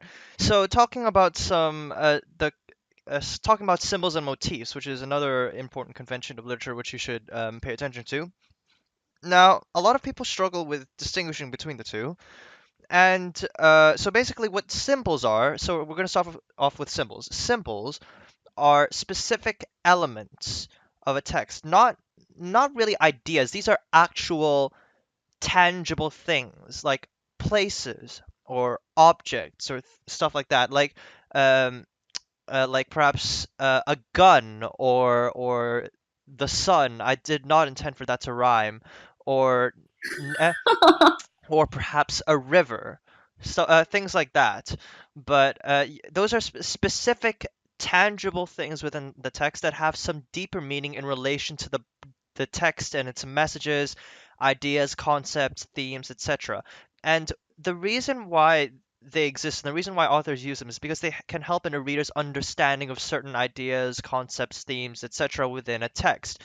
uh, like for instance, and also the connotations that come with a certain symbol, if associated with a theme, um, those connotations are thus connected to the theme as well. Because, like for instance, for instance, you have things like, and also you should consider the interactions of characters with certain symbols. Like, for example, if a character is affected by a specific object during a particularly momentous part of a story, like the climax, that might indicate that the broader family of things that the object belongs to. For example, if you might like the sun, a specific symbol. You might have the specific symbol of the sun, which might relate to the broader family of nature in general, might represent some elements of the story or to some extent the character's nature. And I don't mean nature as when I say character's nature, I mean um, elements of the character's characterization, not nature as in the natural world. And motifs are recurring symbols which occur throughout the text. So so symbols can be mentioned throughout the text, or they might just be mentioned once or twice. Motifs are specifically those symbols, those tangible things that reoccur throughout your entire text, and they can help the reader understand the text itself more broadly, and they may comment on its core ideas, its core message, etc. Like if a character is repeatedly distracted by something throughout the story, that might indicate some theme relating to connotations of that object, or relating to connotations of the character's reaction to that object. Or it might convey some underlying message of the relating to the text as indicated by the object and the character's response to it. And also symbols, there's no one way to interpret symbols, and the same symbol may be used differently in two different texts. Like, for instance, two texts may use symbols of the natural world, but but for different purposes.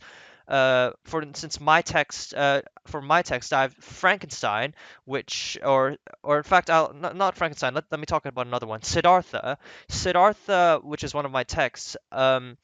Uses symbols from the natural world, stuff like the river, to um, to convey a very positive outlook because on nature and the natural world and its significance to life, as perhaps as is particularly exemplified by the characters in Siddhartha's reactions to elements of nature and how nature aids them on certain aspects of their journey. Whereas perhaps in another one of my texts, The Outsider, otherwise known as The Stranger, uh, nature and elements of it, like the sun and specifically the sun's glare, um, act as an obstacle to the reader. So you see how similar context in different texts may work in different ways. But overall, these symbols and motifs are specific elements, tangible elements. Motifs means the repeated element that occur within the text that have some deeper meaning in relation to the text. Moa.exe, yes. Hey, what's up? Another outsider slash stranger person. Um, okay, so Jordan, themes? Yes. Wow. Okay, we have lots of other stuff to cover. Themes are basically recurring implied ideas. We've talked about this a lot already, but they can be something really simple. They can be something like love. I've used this example before, but they could also be really, really specific or really complex. So on the slide, I think Mythic's put the absurd, the illogical nature of the world. Something else that you could talk about would be the nature of storytelling, or the use of storytelling as a method of catharsis. That would be a theme that you could talk about. But the reason why themes are in texts is to convey certain messages that the author, certain purposes that they're trying to achieve. So think about what is being presented in the text and why the author might be choosing to do it in that way. Like it says in the slide, there is no one correct way to figure out the themes of the work. Yes, you can go and open the lit charts and it'll tell you like 5 themes, sure. But is that really, that's good to get a baseline understanding of the themes in the work. But I always find it so much more beneficial if you actually go through the work, annotate and understand yourself. Pick out your own themes, you know? What is being conveyed in this text beyond what the lit charts has just given you? There is often no wrong answer. As long as you can back up and identify and provide proof, your theme is probably relevant. Yeah, that's one of the good things to remember about paper 2, or, you know, most LangLit stuff in general. No interpretation is wrong as long as it is within reason and that you can find enough evidence to back it up with. We're going to hop on to the next slide, which is some text type specific features for you all. So we've got 2 things. We've got plays and we've got graphic novels, because those are 2 of the common things other than regular novels that people will get. So if you have a play, there are 3 main things that you should definitely talk about, and that is stage directions, props and costume, and proxemics. So stage directions are extremely important because it's basically the playwright's way of giving you little hints as to how they might want the play to be staged, and any hidden meanings that they might want the text to have. So stage directions could be acting directions, and they can come like before or after or during a character's speech or a character's behavior. It could say character C scoffs with disgust and turns their head away. It would be something like character A, insert line here, with great surprise, or in a dejected tone, or something like that. How can these instructions given by the playwright characterize an individual? Remember, going back to characterization by speech or by behavior, that would fall under stage directions, and it's definitely relevant to talk about if you have a play and it's to the characterization of the characters in the play. You also have set directions, and so that would be stuff like the sun sets slowly in the distance, or the room is filled with 2 tables, a chair, and some drab wallpaper, or other stuff like that. It's important to think about setting in this instance. How does the environment surrounding the characters either reflect or contrast with perhaps their emotional state? What does the set itself reveal about the themes and purposes of this text? Does the set change over time? Is it static over time? What significance could that possibly have, and how does that impact the way the readers understand the text? Then we have props and costume. Again, they can characterize characters. If your character is wearing lots of vibrant clothing, what does that say about them as a person? Maybe they have a very flamboyant personality. If they're wearing drab, serious, old-fashioned clothing, what does that say about them? What do the props symbolize? Going back to symbolism that Mythic was just talking about, the props could be a symbol, and they often are a symbol. So think about, you know, the author didn't just decide to throw this prop in there. It has a significance behind it, so try and think about what that could be. And then finally, proxemics. And this is a bit more abstract because you might not necessarily be able to get it straight away from the text. But basically, if you have stuff where, you know, characters are standing over one another, if characters move across the room from each other, character A goes to stand by the door while character B is left sitting down, character A strides up to character B and, you know, gets in their personal space. What does proxemics is basically the space between the characters on the stage. And because it's a play, you need to think about how this might be staged. It's not just words on a paper. The play was written to be performed and to be watched. So you need to think about how the interactions between the spaces between the characters and the actors on stage would influence meaning. Yeah, so talk about those if you have. If you're doing a graphic novel, I went over this a little bit in paper 1 yesterday, but there are main things that you should consider: gutter, color, size, scale, graphic weight, perspective, speech, and sound. So gutter is extremely important for graphic novels. And basically, it's if you can picture a comic strip in your mind, you picture like 3 panels next to each other. That white space between those panels, that is called the gutter. And so the transitions between those different panels will impact the closure needed for the audience. And closure is basically the amount of imagination or the amount of understanding that an audience or a reader is required to put in to understand the connection between the first panel and the second panel.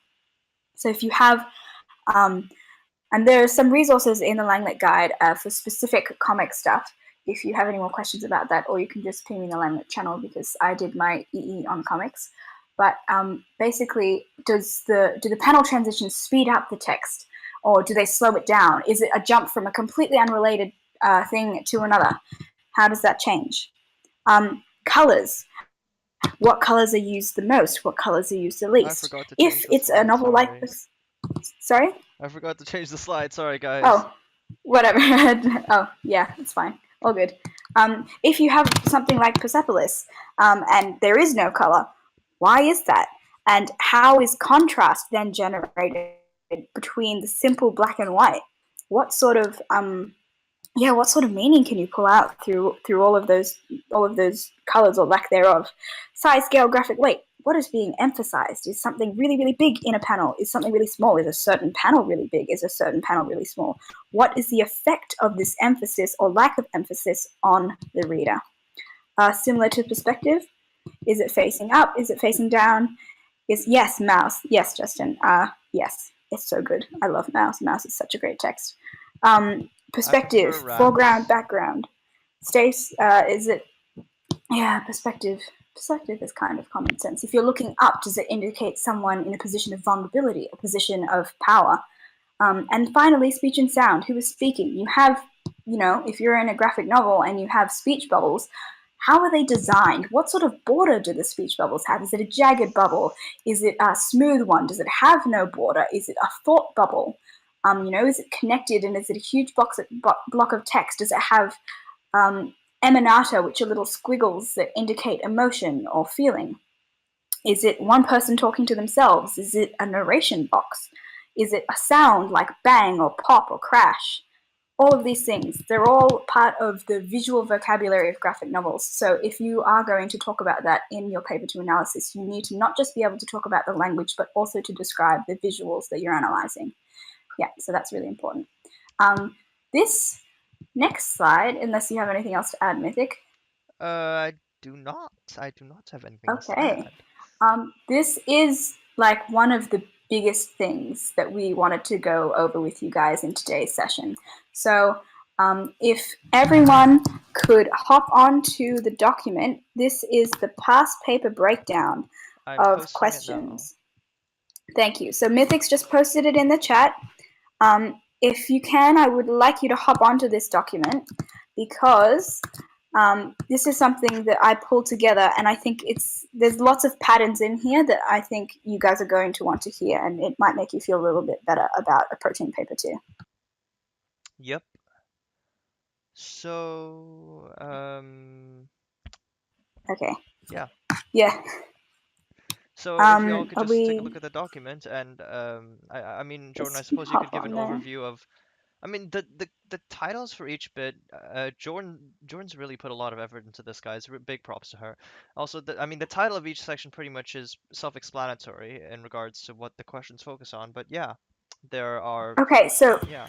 Yes, the whole every single paper 2 question for LangLit that has ever been created will be broken down into these 3 main categories that you can see. There will always be, and this doesn't matter what year you are in. If you are in session May 13, if you are in session November 07, you will always have a question on context and audience. Actually, you will maybe always not have November at least 07 because this syllabus is.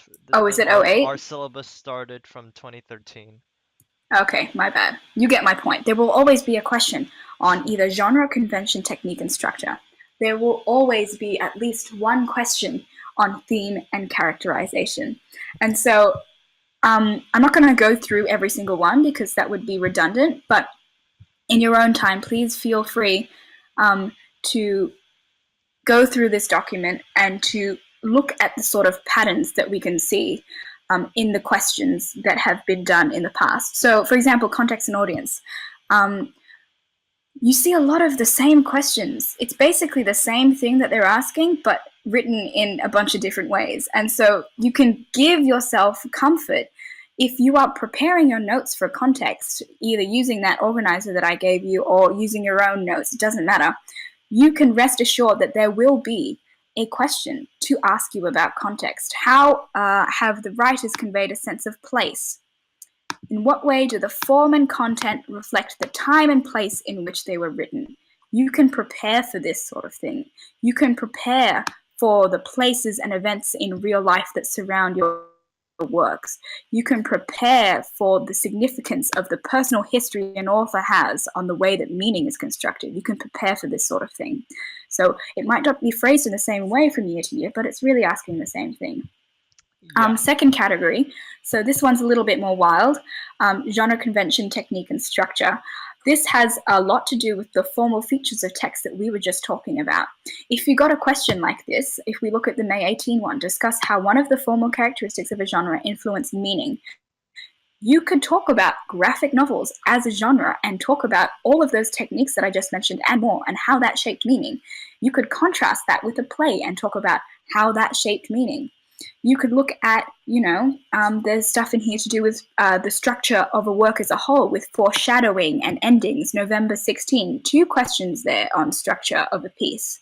Looking at beginnings and endings and how the piece flows as a whole. You will always get at least one question on this sort of stuff. If we scroll a bit further down to November 14, there is a question about symbols. That was one of the elements we just talked about. If you have notes about symbols, you can write an entire essay on symbols and you will be so prepared for it. So you can prepare for this sort of thing. And finally, we hop down to theme and characterization. This is the most wild of them all because you don't really have any idea what sort of themes they're going to be putting in.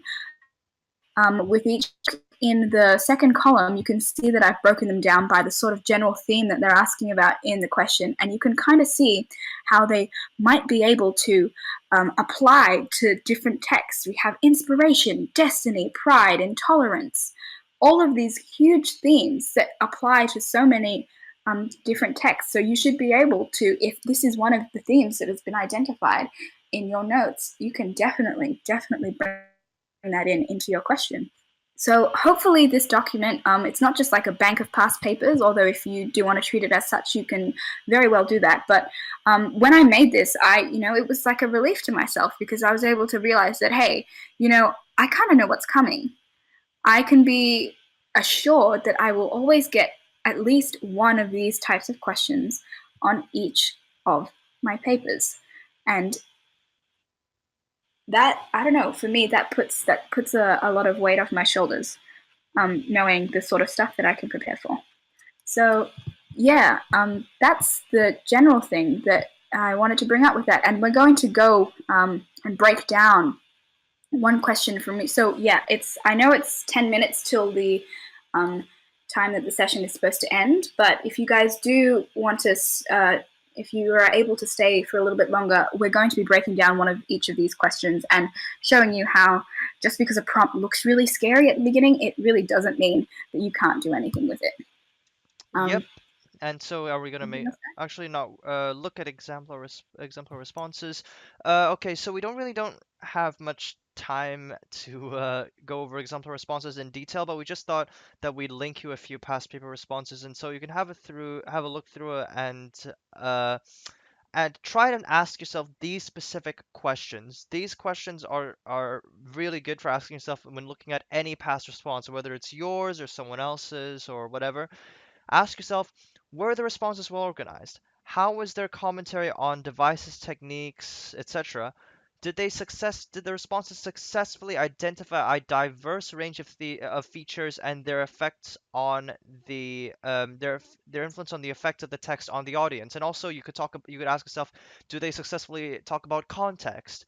So ask yourself questions like this when looking at responses. Ask yourself questions relating to the criterion, all the criteria, and look through the response critically, and perhaps even try to mark it yourself and see how close you are. So you know, uh, by by looking at the marks and by looking at the strengths and weaknesses of responses, you know what you should and shouldn't do for your own.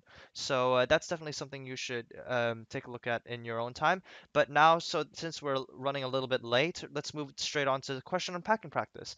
So we have picked out, Jordan and I have picked out three questions from the from Jordan's breakdown of past paper questions, and we've picked out three questions from each of the three categories, so we all can get some experience with breaking the questions down and brainstorming them.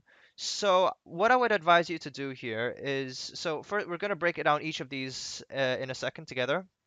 But what I would advise you to do is start is once we get to each of the individual questions, make a mind map for that question, starting with in the center a bubble that just has that question, and then start branching out with ideas, thoughts, anything you have. You can call it a mind map or a spider diagram or anything really. Just try and look at the try and brainstorm ideas, make yourself a spider diagram to brainstorm ideas that in general that relate to these questions.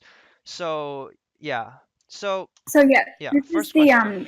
this is the more collaborative part of our session right here. But the whole point of what we want you to do right now is to look at this prompt, big scary ugly thing, and go, right, what are the questions that I can ask myself about Yes. this prompt? And you can start with the really simple questions. So for the one that's on the screen right now, how do the writers of at least two of the works you have studied convey a sense of place to the readers, and to what purpose? The first question I would ask myself is, what is place? Wait. Should we? I think we should I'm just spend some giving an time example. together. I'm just giving an Oh, example. sorry. So if right now you guys can start coming up with those sorts of questions, feel free to either take yourself off mute and chuck them into VC, or you can type them in the text chat below. What are the questions you can ask yourself about this question? And let's see how deep we can go. So type away. Yep. So just try and think of some general questions in regards to this. You can unmute yourself off VC and speak, as Jordan said. Ninja Baby Boo says time, place. So Wait, what? what is time and what is place? I don't, well, time isn't really an element of the question, but you could definitely talk about time as in influencing place, because a lot of the time place is influenced by time, right? Different places like a gas station in the 1950s or a diner in 1950s America will be very different from a diner in contemporary America. Stuff like that. So yeah, you could definitely Okay, talk about great. those two. Yeah. Wait, sorry. Say again. You're breaking up. No, I'm typing questions. Oh, okay. I'm writing down all of these ideas, guys, just so you know. We're going to share a mind map with you at the end. Yep, and also Jen Foodie says setting and purpose. Yes, that's something you could ask yourself in regards to what you and also I want to advise you guys, try to ask yourself more specific questions. Don't just name drop certain like elements or certain things you could talk about. Ask yourself specific questions like how does time influence the places in my work, or how does how do the settings of my work as in place, how does the conveyance of setting achieve a certain purpose? Yes, So Ninja yeah. Baby Boo. Yes, How does Ninja, setting perfect. reflect the emotional state of a character? That's great. That is such a good question to ask yourself. Because once you've asked yourself this question, you should be thinking of examples and how that relates to your text. You know, what characters are in my text? How are they influenced by place or by setting? And this generates different arguments for you to make and different ideas for you to structure your paragraph.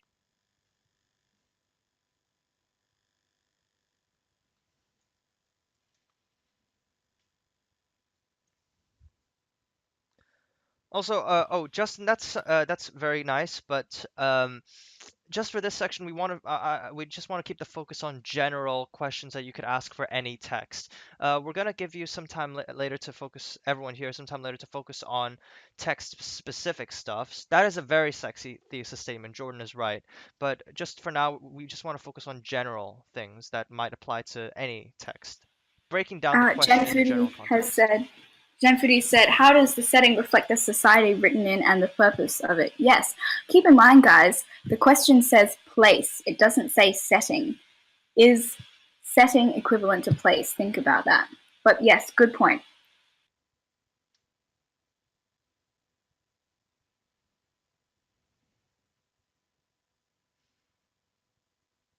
How does the place setting of a play affect its staging, says Ninja Baby Boo. Um, Yes, certainly. You could talk about that in terms of staging being a rather technical or a rather formal element, and you could talk about the setting of a play and affecting its staging and thus its effect on the on a hypothetical audience. You could definitely Yeah, apply. great. Wait, sorry. Go ahead. No, I know, just saying, yeah, good, relevant. Yeah, and you could definitely talk. You could, of course, define place as a setting, but just to throw in some alternate ideas, place. Maybe it could convey the sense of belonging in a setting as well. The sense of Yes. belonging, of being in place. Wouldn't that be another possible interpretation of the question? To what extent Yes, did the because authors? place Oh, place sorry. is an out of place, right? Yeah, exactly. Sense of belonging. Or how about even um, how is place constructed, right? What features are used to create the place? Is it stage direction? Is it metaphor? Is it imagery? Justin has said, how has the author's internal context and personal life affected their choice of place? Very great way to bring in more context. This is paper two is basically your opportunity to showcase your knowledge and everything you know about the text. If you know stuff about the author's context, talk about it and talk about why they chose it and how that influenced the place that was created in their plot. Very valid. Yes, great.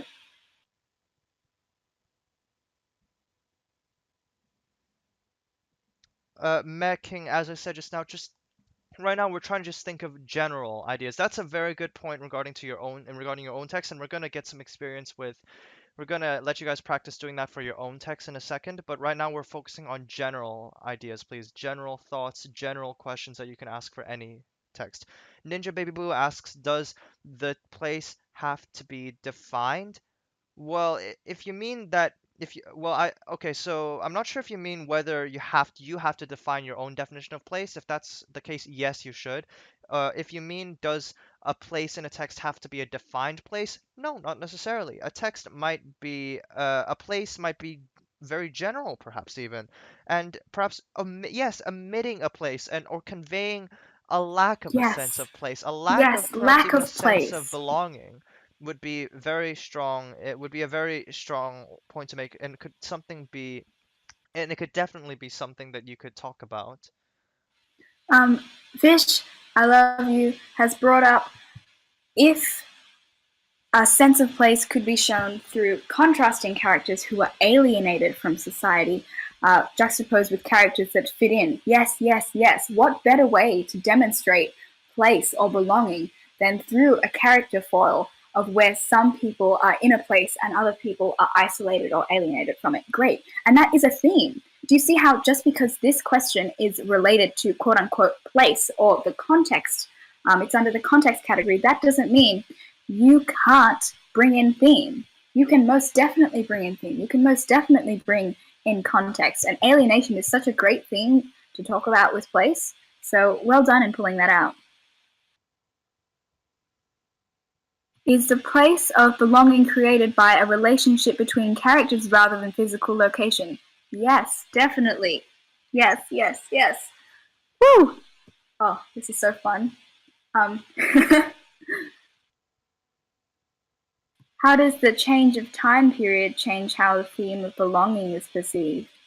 Yeah, you could definitely look at that. So if you've identified the theme of belonging as something that you think is significant within your text. You could look at place as, if you wanted to define that as a time period, you could certainly look at how that influences the way certain things are portrayed in the text. Because keep in mind, the question is asking, A, what is being conveyed, and B, what is the purpose? So you could identify, Jen Foodie, the purpose of the text as being conveying something about the theme of belonging.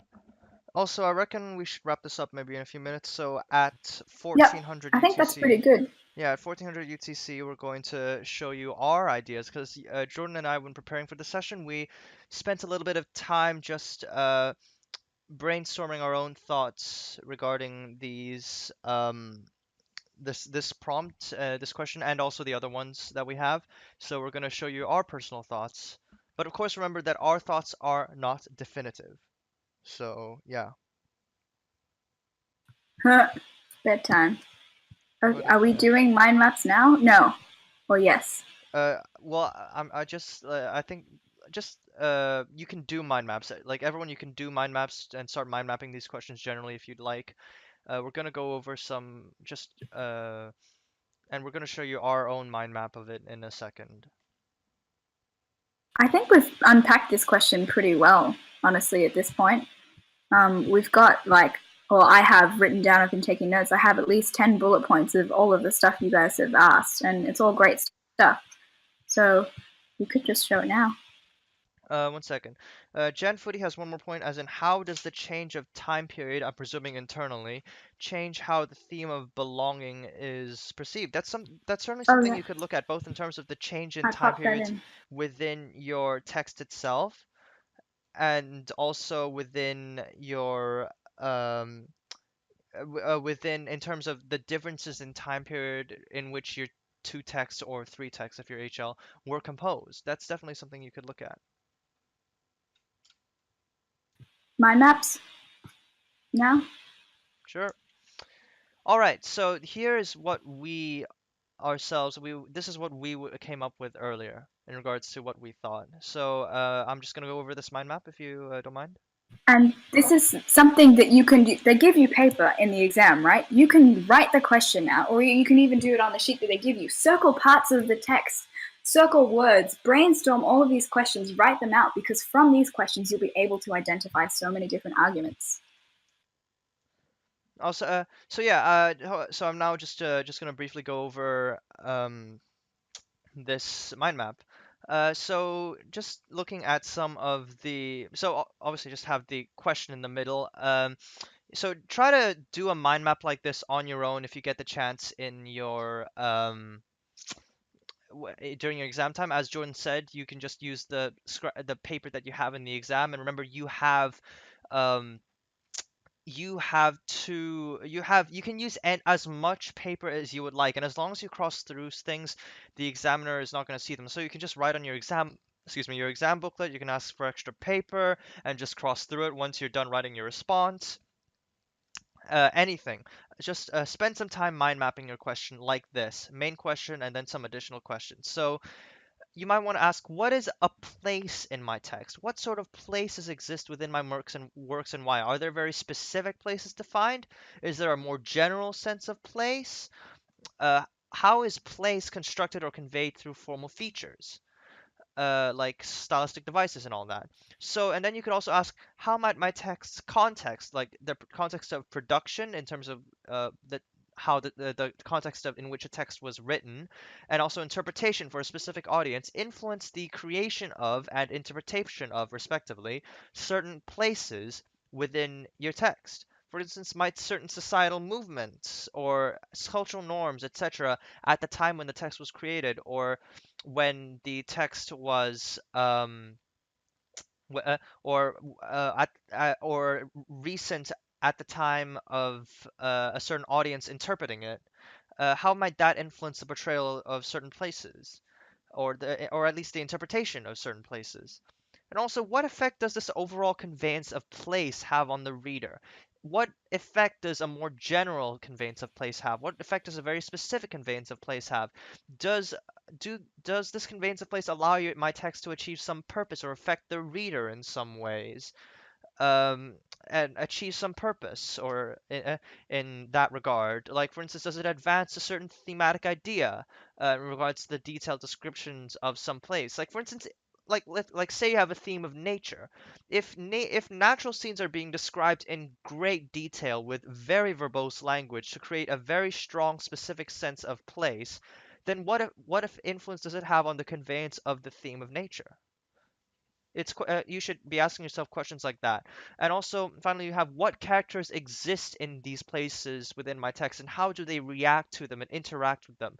So you can ask yourself questions like what are the consequences of places on characters, on the plot? Why might characters react and interact the way they do to or with certain places?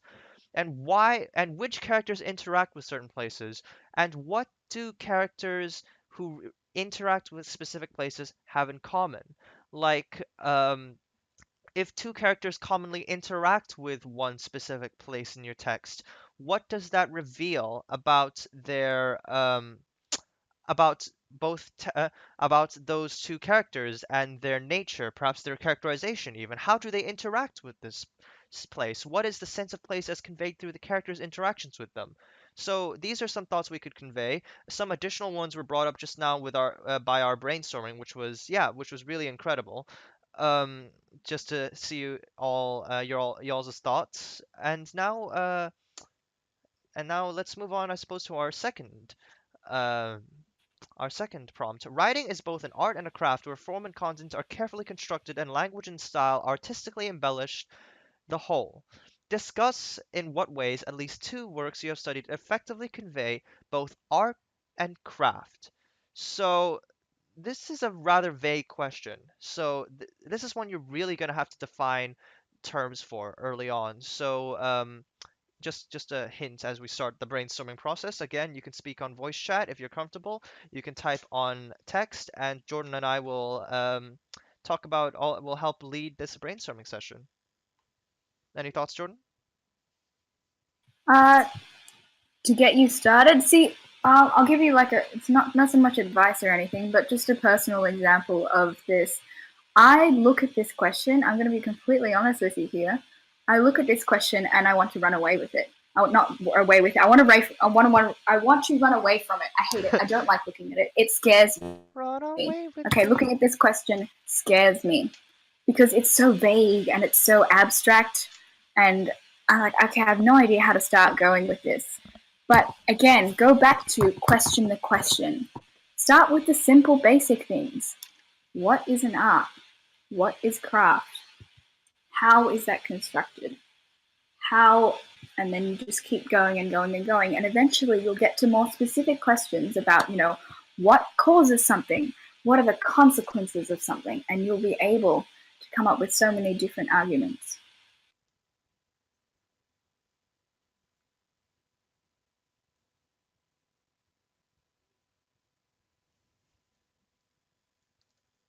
Yeah, so get typing.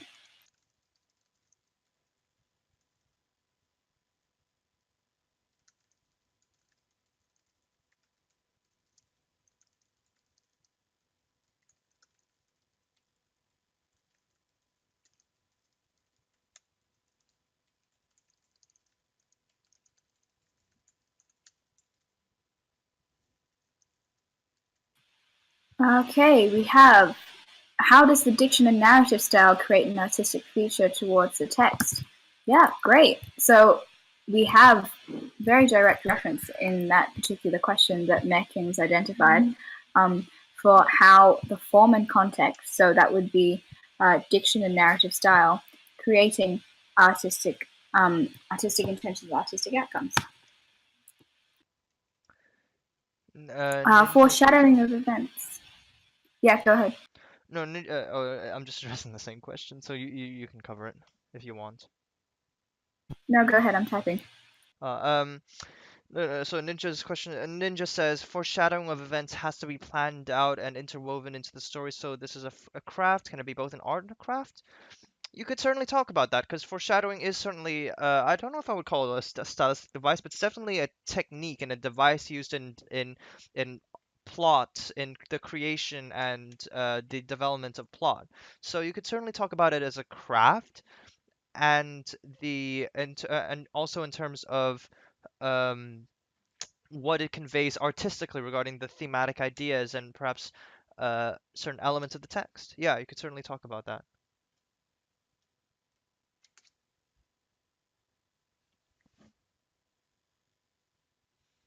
How How does the does the context? context? Oh, Yeah, go sorry. ahead. Go, go, go. Go ahead. How does the context of the author's lifestyle affect the way they write their craft? Again, great. If you're comfortable with context, you can definitely bring in context into a question like this that might be more focused on conventions and features. So you could relate this to the question. The part of the question that says form and content are carefully constructed, and then discuss the ways in which art and craft are combined. So if you wanted to argue that the author's context is part of the craft, then you could definitely talk about that as a relevant point of analysis. Yeah.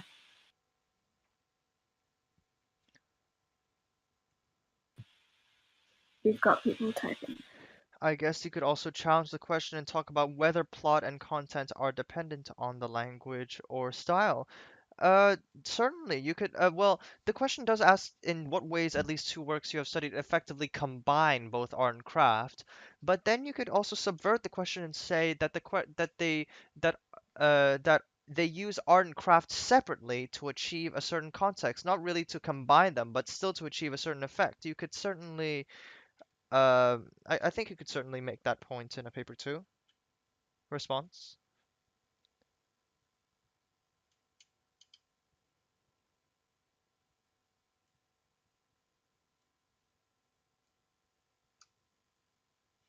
So could the plot exist in a different style slash language?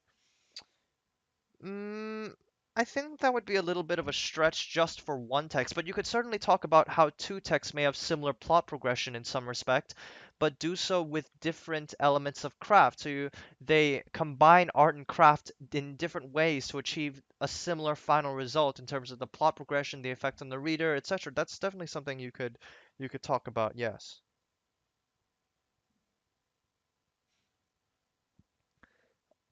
Boredom 88. I don't know how to explain like typical text type of a story having an effect on anything. Jordan, your thoughts on this? Because you're really good with text type specific stuff, and I only studied novels for paper three, so go Mm-hmm. ahead. I definitely think that's something relevant to put up.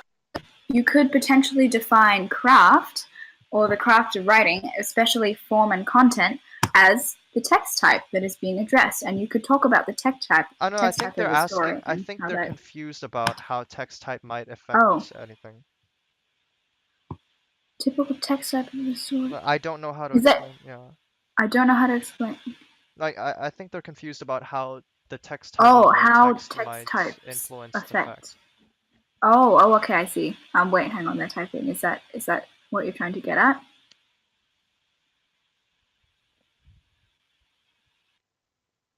Just wait for them to type it out. Like a novel text type. Yeah, so how that would affect something. Um, yeah, you could look at, so basically you want, for text types you want to be thinking of how, if this idea was presented in a play, how is it different, how would it be received differently, and how would the author's intentions and purposes be different depending on the text type with which it was written. So if it was written in a novel, you think about, you know, what sort of things can you do with a novel? Oh, you can have multiple points of view. You can have different narrators speaking. You can use different imagery and all that sort of stuff to convey certain themes. Whereas if you had something like a play, you wouldn't be able to do that. And so, how does the fact that you would have to be confined to stage directions or describing the set of the play, how does that impact how the message might be produced? So that's sort of the thing that we're getting at when we're looking at text types. Fisher said, if I define art as creating a work with a purpose or a meaning to be conveyed and a craft as the techniques being used, then you could talk about genre characterization and all of that other stuff. You are exactly right to say that. That is exactly what you should be doing with paper 2. You should be breaking down the questions like this, because in the end, you can honestly, if you break it down enough, you can talk about whatever you're comfortable with and whatever you want. So, yeah, that's definitely a valid point. Can I address Godwin's question? Yep, go ahead. So Gordon asks, is the craft is in the sentence structure or does it have a less literal meaning? That's one way you could interpret it, but the question itself, as with many paper 2 questions, is very broad. I don't want to call it vague, but it's open-ended. You yourself have to define what you believe to be art and what you believe to be craft in order to narrow down your response and focus it. So that is one interpretation that you could look at. You could look at a different interpretation, but that's certainly one way that you could look at it, yes.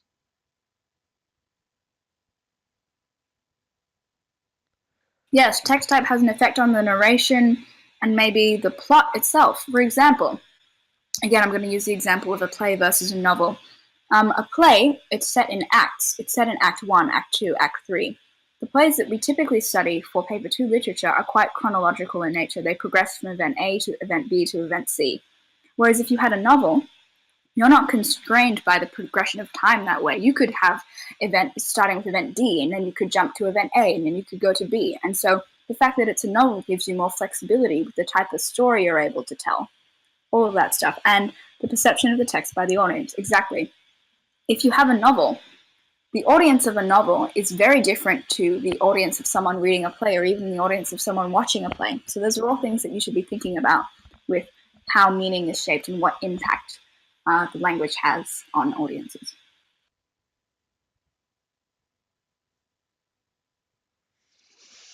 I think we should wrap this up a bit quickly. A couple of people are typing, so I'm just see what ideas they have, and then we'll move to our annotations. How does that sound? Yep. So, like, a play is visual, a graphic novel has pictures to aid imagination, but also needs you to combine the panels into a coherent narration. Yep, that's text-specific stuff, like uh, features specific to certain text types that you could absolutely talk about, especially in such a question where you have craft and art and implicitly the construction of language and style to artistically embellish the whole. I don't think form and content is like formal feature. Oh, I think form and content is like formal features and language are stylistic devices. That's certainly something that you could argue. You could certainly argue that those are perhaps elements of craft, and those are elements which emphasize some artistic element to the whole. So, Jordan, do you think we should go over our Yep, mind maps? definitely. I just want to address one thing that Garwin said in chat. Um, what we're saying here is that we should define art and craft. I thought literature questions, we should not get into the meaning of what could be considered literature. When we say define art and craft, it's more of a loose definition. So, as you can see, they're quite vague and abstract things, but you can use different definitions of art and craft in order to frame your arguments. So, for example, if in one paragraph you wanted to frame art and craft as the stylistic features that were being presented in a text, you could write 2 paragraphs about each of your texts and how some features are used in those texts to create meaning. In another paragraph, you could potentially look at form and content, and you could say, well, I'm going to say the form is relevant to the type of text that that my 2 texts are, and then you could write 2 paragraphs about how the different text types of your text influence meaning. You could do another paragraph about defining craft as the context in which something was written, and you could do 2 paragraphs about the role of internal and external context in shaping meaning. So, Godwin, to answer your question, yes, you define, but no, you really don't. You can use differing interpretations in order to shape your arguments. I think that's the way I would put it.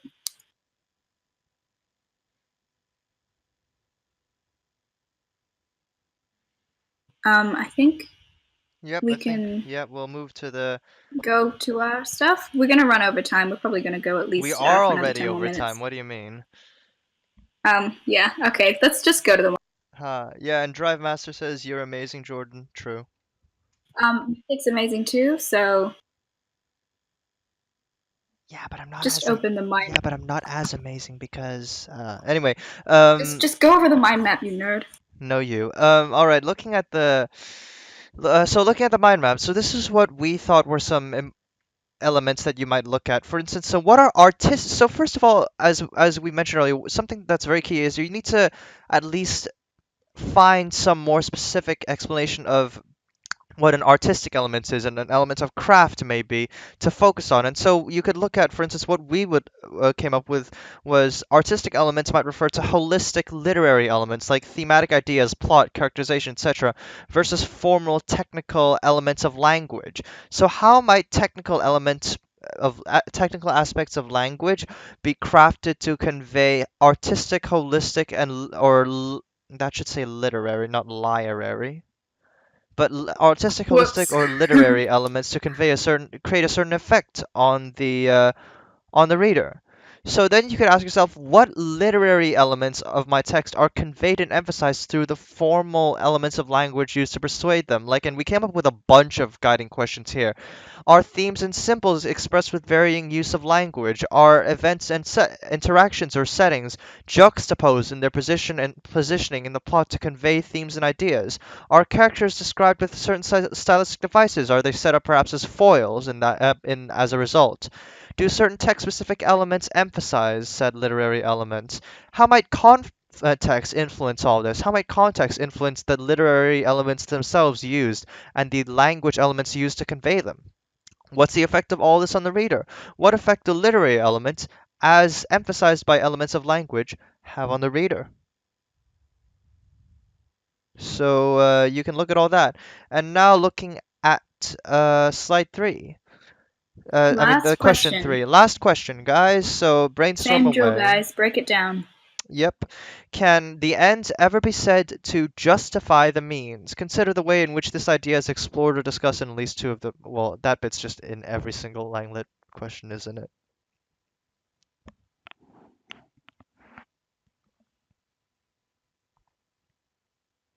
And if you're worried about not wanting to see the questions, we're going to link you the mind maps later. So don't worry about not being able to access those because you'll get links to all those.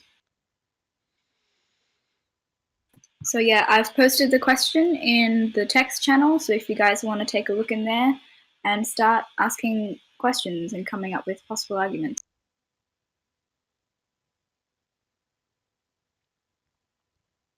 Ninja Baby Boo, you're a trooper. Thank you for contributing so much.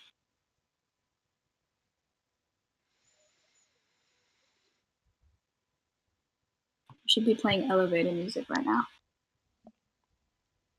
Oh my god. Do, do, do, do, do, do, do. I mean, for the last one you did say run away with me, right? So let me be a ride out of No, town. potato. Let me be the place that you hide. You know this is recorded, right? I know, but I don't care. Inside jokes, guys. All right. People are typing. Typing. Just what else can we play? We can play the Kahoot music.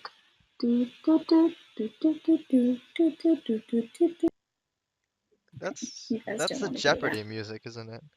No, that's Kahoot. I was singing the Jeopardy music before. Oh, okay.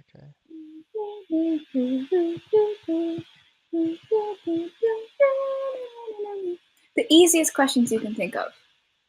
Anything at all. I guess I would look at how different actions of characters are justified, if they are justified and condemned. Yes, and you could also take that a little bit more to the extreme. What are the actions that are justified and condemned, and why are they justified and condemned?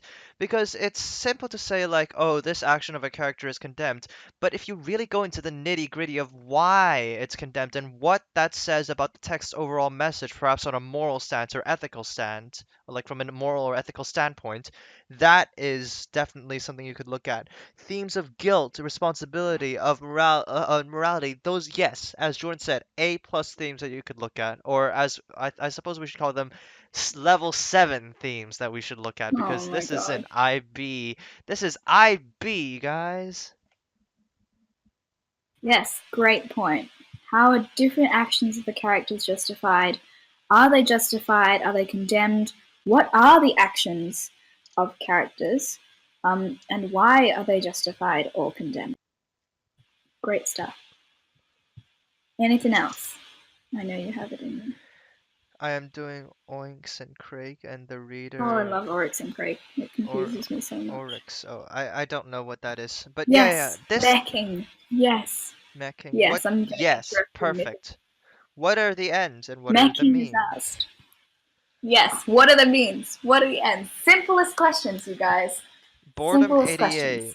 Boredom 88 says that that they are converting to the religion of us too, and as your new overlord, I hereby direct you to firstly bow down in respect of Jordan, and secondly start making your paper two notes. That is my godly direction for today. My decree is no you. Ninja Baby Boo says talking about structure. Could you elaborate on what exact elements of structure might you want to look at? I wish my stupid teacher taught like you both. Ah, yeah, that's a Keep pet. in mind, we are not teachers. We are Yeah, students. We have our exam in 2 weeks or whatever, how soon yeah, it we're is, just stressing like just you as much as guys. you. Although not so much for you, Drive Master, because you're May 20. But we're stressing too. 3 weeks. 3 Yep. weeks, close enough. But like, yeah, that's a pet peeve of mine actually. To go on a bit of a tangent, but because some LangLit teachers are really shit, but some are actually amazing.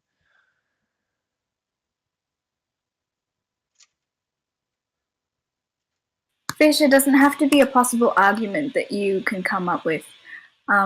You can. But right now we're just questioning the question. You don't need to come up with arguments yet. Just what are the basic questions that you can ask about this? Yeah, brainstorm Um, ideas and questions and concepts that you might be able to relate to the question, as in the question being this main question.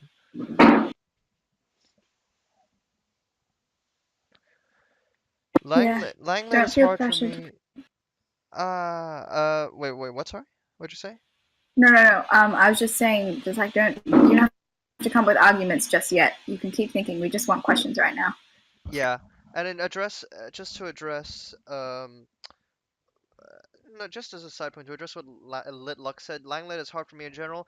Yeah, it definitely is a very subjective subject, but then again, you have to remember that in Langlet there's no one correct argument. So as long as your points are well backed up and they're coherent and they're understandable and they make sense, you will get the marks. How does the falling action change the interpretation of the characters? Now, I'm assuming you're talking about the falling action as an element of the plot. I think you could look at um, not more than just the falling action. You could look at all the way that characters are interpreted or viewed by the reader throughout how that interpretation evolves throughout a text or throughout because like for instance a character that might be viewed as good and perhaps their ends might justify the means and I just said memes instead of means, but their ends Good might job. justify the means in the beginning of a text that perspective might shift and they might be viewed as almost the villain as a result of characterization perhaps. And what even, so Fish says, what even is justify are means like the techniques the author uses, or actions the characters take, as Ninja said, or like plot holes or issues the author has left us. Um, Jordan, your thoughts on this? Maybe? Um, yeah, no, I think that's a very relevant. This is with what Fish said, right? Yeah, Fish. Yeah, Fish's comment. Yeah, definitely. What even is justify, right? That's a question we haven't asked ourselves yet. What does it mean to justify something? is it authors using? Are they trying to justify the actions of their characters, or is it specifically the actions of the characters? Yeah, definitely. Really interesting perspective that you could look at something. Dr. Osboy, no, this revision session does not cover IOCs. We're just doing them for paper 1 and 2 because they're for the upcoming exams. If you want IOC advice, we've got stuff in the LangLit guide. And yeah, feel free to hop in the channel anytime you do have a question. Drive Master has said, what do you do if you have the big picture to a question, but the words don't come out? This is something that I struggle with a lot still, and I think part of the thing that will help you get better at that is to practice this sort of thing. So I've given you that document. We've given you that document that has all of the past paper questions from 2013 to 2018.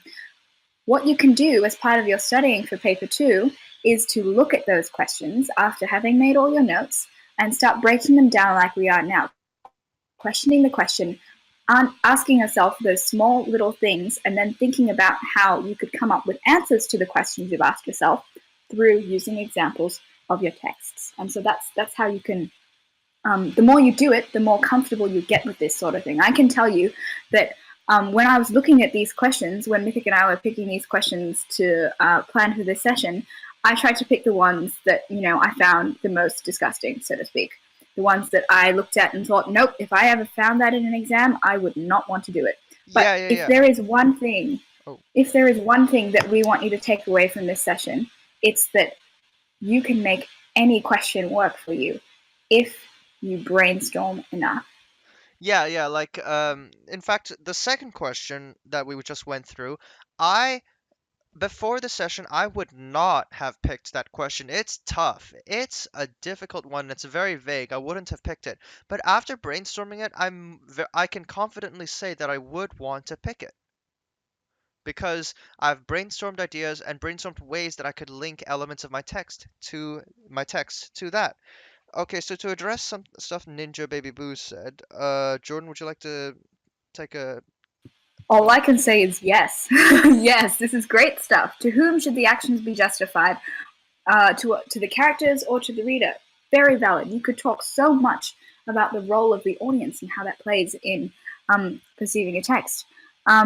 Also, Jen Foodie has brought up, how could the context impact how the audience justifies the actions of the characters? Again, relevant. You see how all of these elements are linked. Mecking has just said, how do situations and the conflicts of the protagonists justify their actions? See?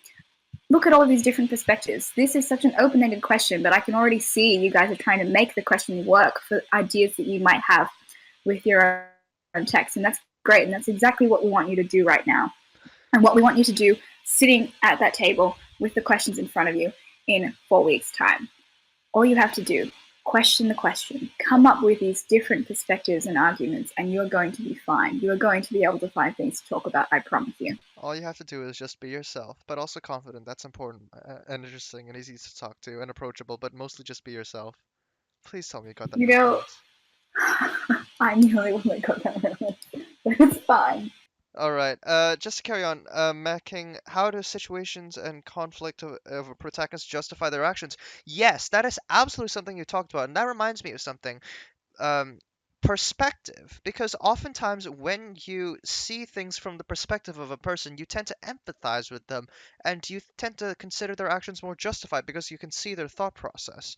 So, how does perspective play a role in how the ends justify the means? Can the Yes. and Godwin says, can the ends justify the means? Is this in regards to the actions of the characters in the books, or in regards to the author's choices in the context of production? Um, you could certainly talk about how elements of the author's own context of production, author's background, and their experiences with ends justifying the means might have influenced their text. If it's relevant to your text, go ahead, talk about that. Absolutely. It's definitely something you could talk about. To what extent do their actions influence others' characters, and does that justify their actions? Yes, absolutely.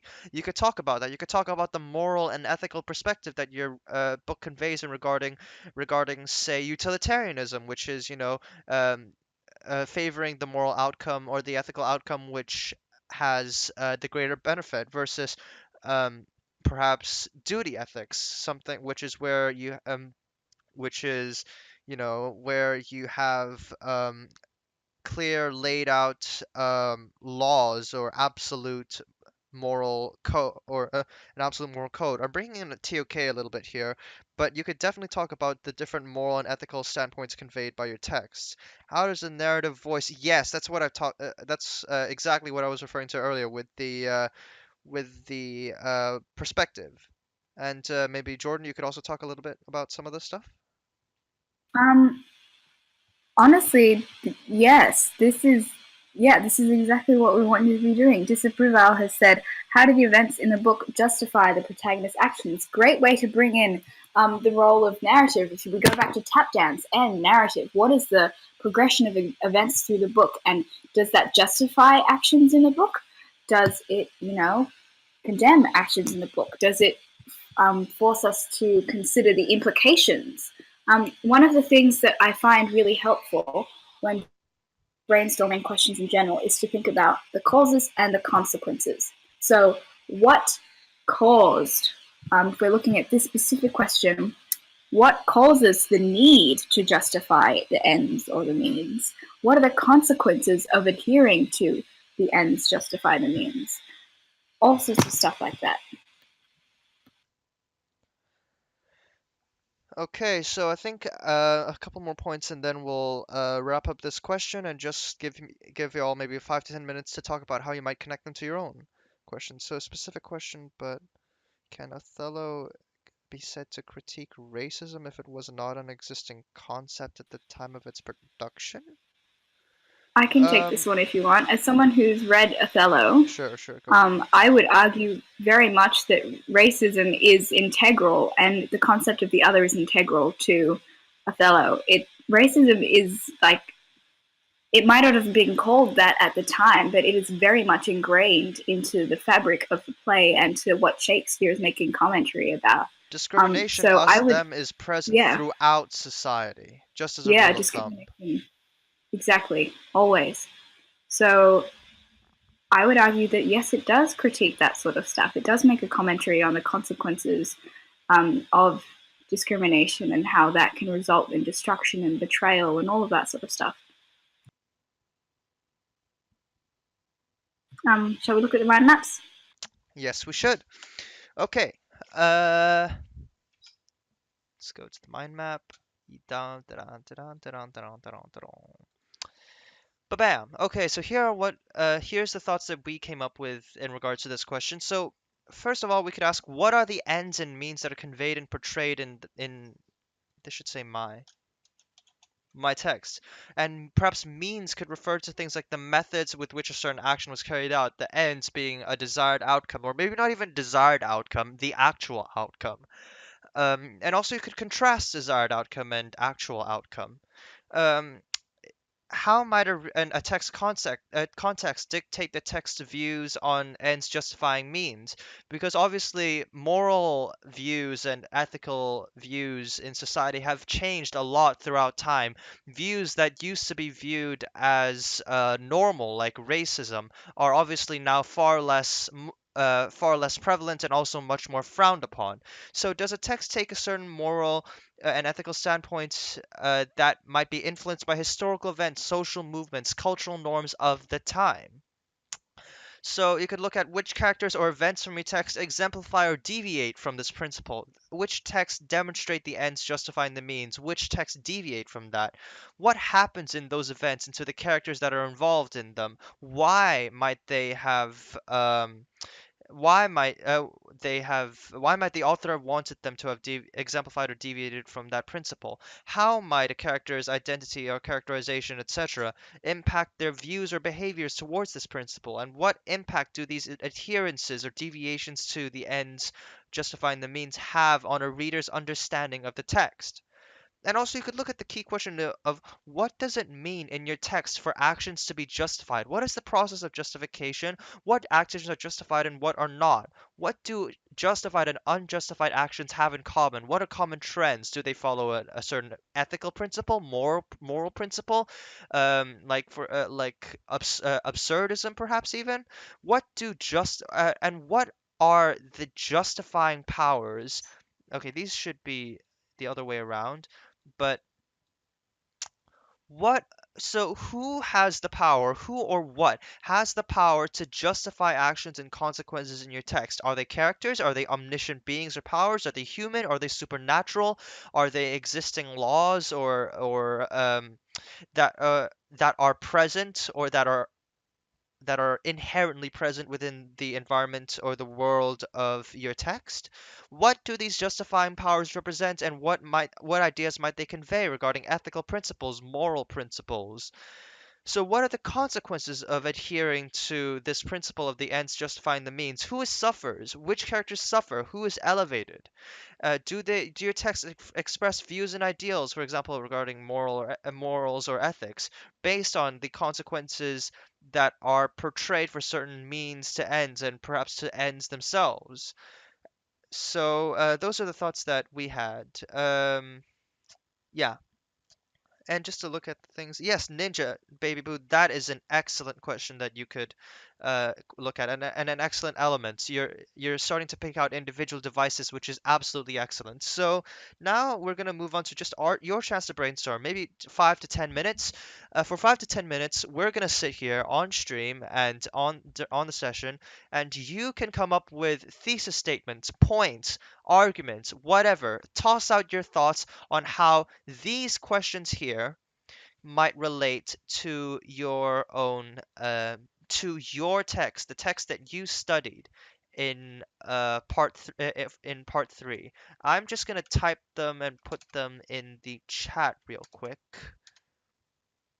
So And these some are the of you three have already been questions. doing that, so Yeah, it's great. yep, absolutely. So I'm just gonna put the prompts there and start brainstorming these in relation to your own text. And actually, how about while everyone's brainstorming, Jordan, maybe you could share your thoughts on how what question you might choose and how you might link your text to it? Great idea. Okay. Um, I, someone who has a play, my instinct is to go with the first question, which is the one on context and audience. So, how do the writers of two of the works you have studied convey a sense of place to the readers, and to what purpose? So, some of the things that I would talk about is the use of text type specific conventions of a play, of stage directions, and how that conveys place.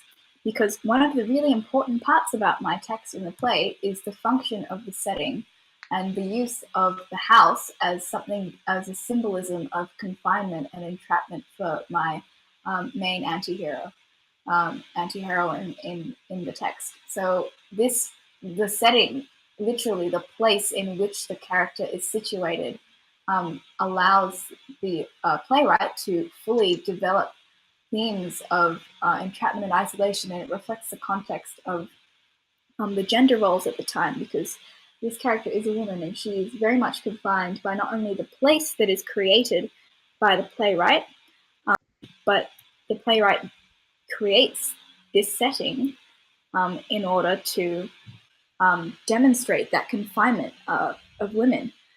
For one of my other texts, a sense of place is not so much setting, but it's more of, I would define it more as a mental state, because my other text is a war memoir, and it looks at the impacts of trauma and of memory and of blurred truth and the consequences of war on an individual's psychological state. So I would be looking at a sense of place as in this mental state that soldiers are unable to escape from and that they're constantly being confined to. One of the examples of this is a soldier that essentially he drives around the edge of a lake, and the entire chapter is just him driving around the lake in circles, and he goes over and over and over and over again. And so that place represents his mental state, his mental place that is being crafted through this motif of driving. And it represents how he's unable to escape from the trauma and the horrors and all of his guilt that he suffered in the war. So that's just, one thing or two things that I might talk about for that first prompt. And we've got stuff coming in. Do you have Oh stuff my, coming in? oh my God, Prox is in the chat. Hi, Ah! Prox. I don't think she's in the voice call, but ah. Oh. So, and also, do you want me to comment on perhaps some stuff that I would look at? I think Godwin has something there. Oh, Or you Godwin. addressed that already. Oh yeah, Okay, yeah. yeah, go ahead. So, um, ED Physics and CS. Well, actually, guess who read Things Fall Apart? Jordan. What? No, I didn't. Did you not read Things Fall Apart? No, Oh, sorry. no, Maybe. I didn't. Okay, sorry. Maybe I misremembered. Sorry to get your hopes. Did I? My accent sounds both British and Asian at the same time. You know, he's right. Or she. Sorry, Skylight. Scarlett's a he, I think. But good God. Okay. I've never thought about my accent, but self-consciousness. Just keep speaking. Keep speaking. Okay, okay, okay. So something I would talk. I think I would probably. I think all of these questions, especially after brainstorming them, would definitely relate to my texts. I would be. I think I would be split between talking about the the first question and the second question, so the one on place and the one on art and craft. So in regards to the place question, that's where I think some of my texts definitely have very strong contrast in that regard, because interpreting place as both an actual setting, like a locational setting, and also interpreting a place as being in, feeling as if you belong, feeling as if you are in place, whereas versus out of place, perhaps. I might look at, for instance, two works that I've studied would be and Frankenstein and Siddhartha. Actually, no, not Frankenstein and Siddhartha. Frankenstein and The Outsider. So, for instance, in Frankenstein, often as is also conventional for novels of its time, being it was being given it was written in the early 19th century. Back then, novel writing was particularly detailed, and also a romantic convention is also to go into particular detail when describing scenes or text. A lot of its descriptions and descriptions of setting are very verbose and detailed and beautiful, and a lot of very strong emotive diction is used in conveying the magnificence and the splendor, to quote I think a few to quote this in regards to the in, uh, in regards to the text, in regards to some of the locations, which are often as well scenes within nature. Like I recall, like the Rhine as well in Germany is one particular place, and also the Swiss Alps. That's two places that are described quite extensively at two different points in Frankenstein. Um, and versus in contrast, The Outsider is definitely very the outsider contrasts in this regard in being very much uh, very generic and abstract in its portrayal of place. There, it very briefly describes in some places the location, the setting, but a lot of these descriptions are very vague and often don't go very in depth in regards to the detail of the location. In fact, focus is brought not on locational specific elements, but rather on common symbols and motifs such as the sun and its distraction of Merceau, the main character.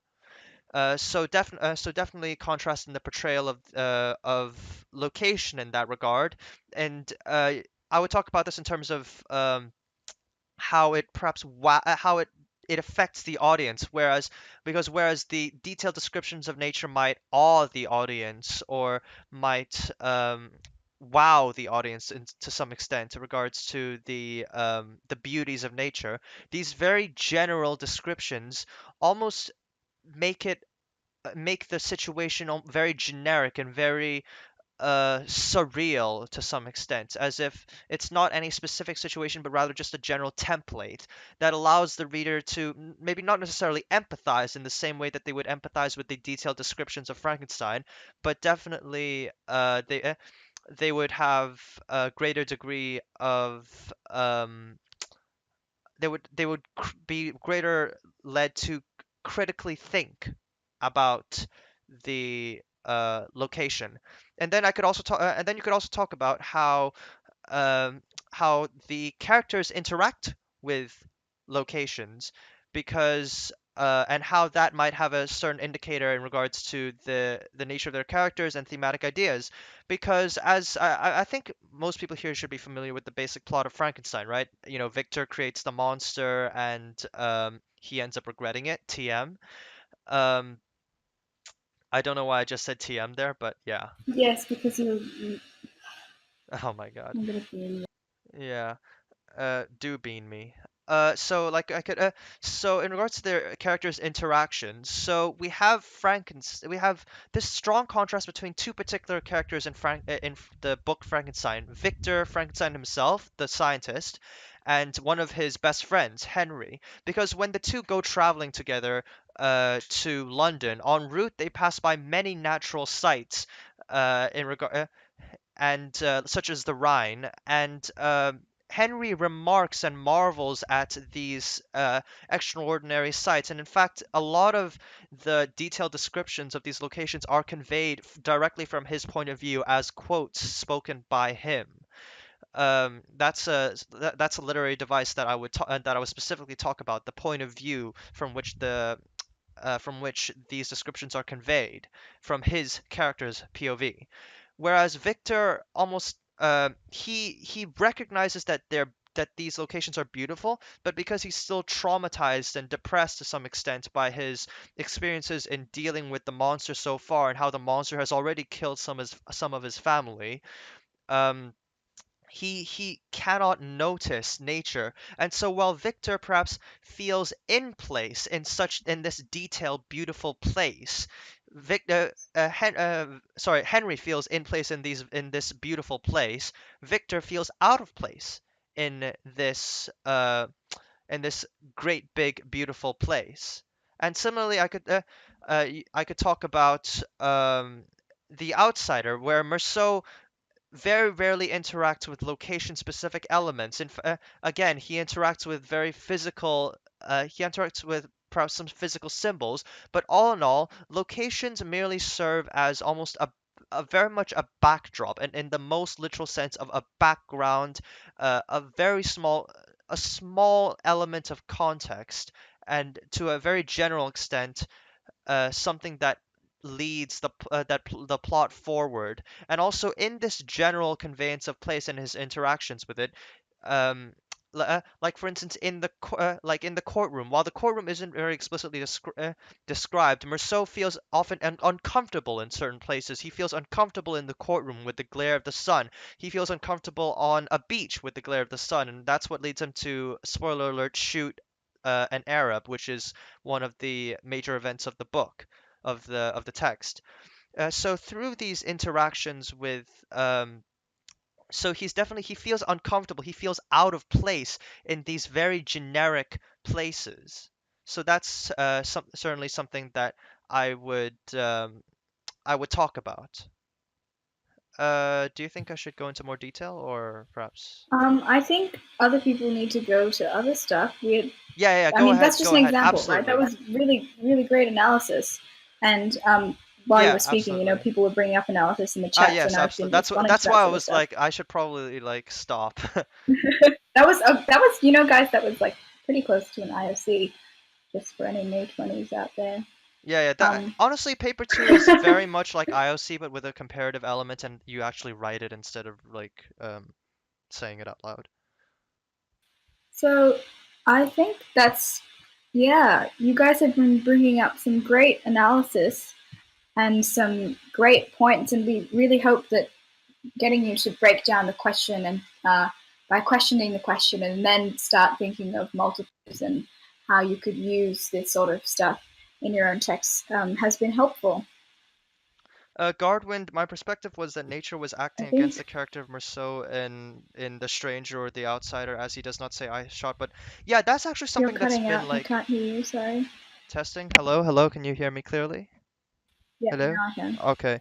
No, I was just saying that I was just addressing Godwin's thing.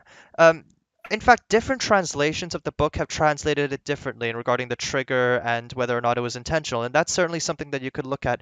In any case, and that's a debate for another time, but he definitely feels uncomfortable in that place. So yeah, that's definitely something that you could go into a little bit. The debate in regarding sorry whether Merceau shot intentionally, what was the influence of place and his sense of being in place, being out of place, etc. So yeah, I think honestly that pretty much wraps it up. You all have brought up amazing points, and while I was going on rambling on and on, I probably shouldn't have. I'm sorry, Jordan. You're fine. Um, yeah, yeah, I know the original book is in French. It's just that different translators have disagreed on their thoughts on that specific line as originally written.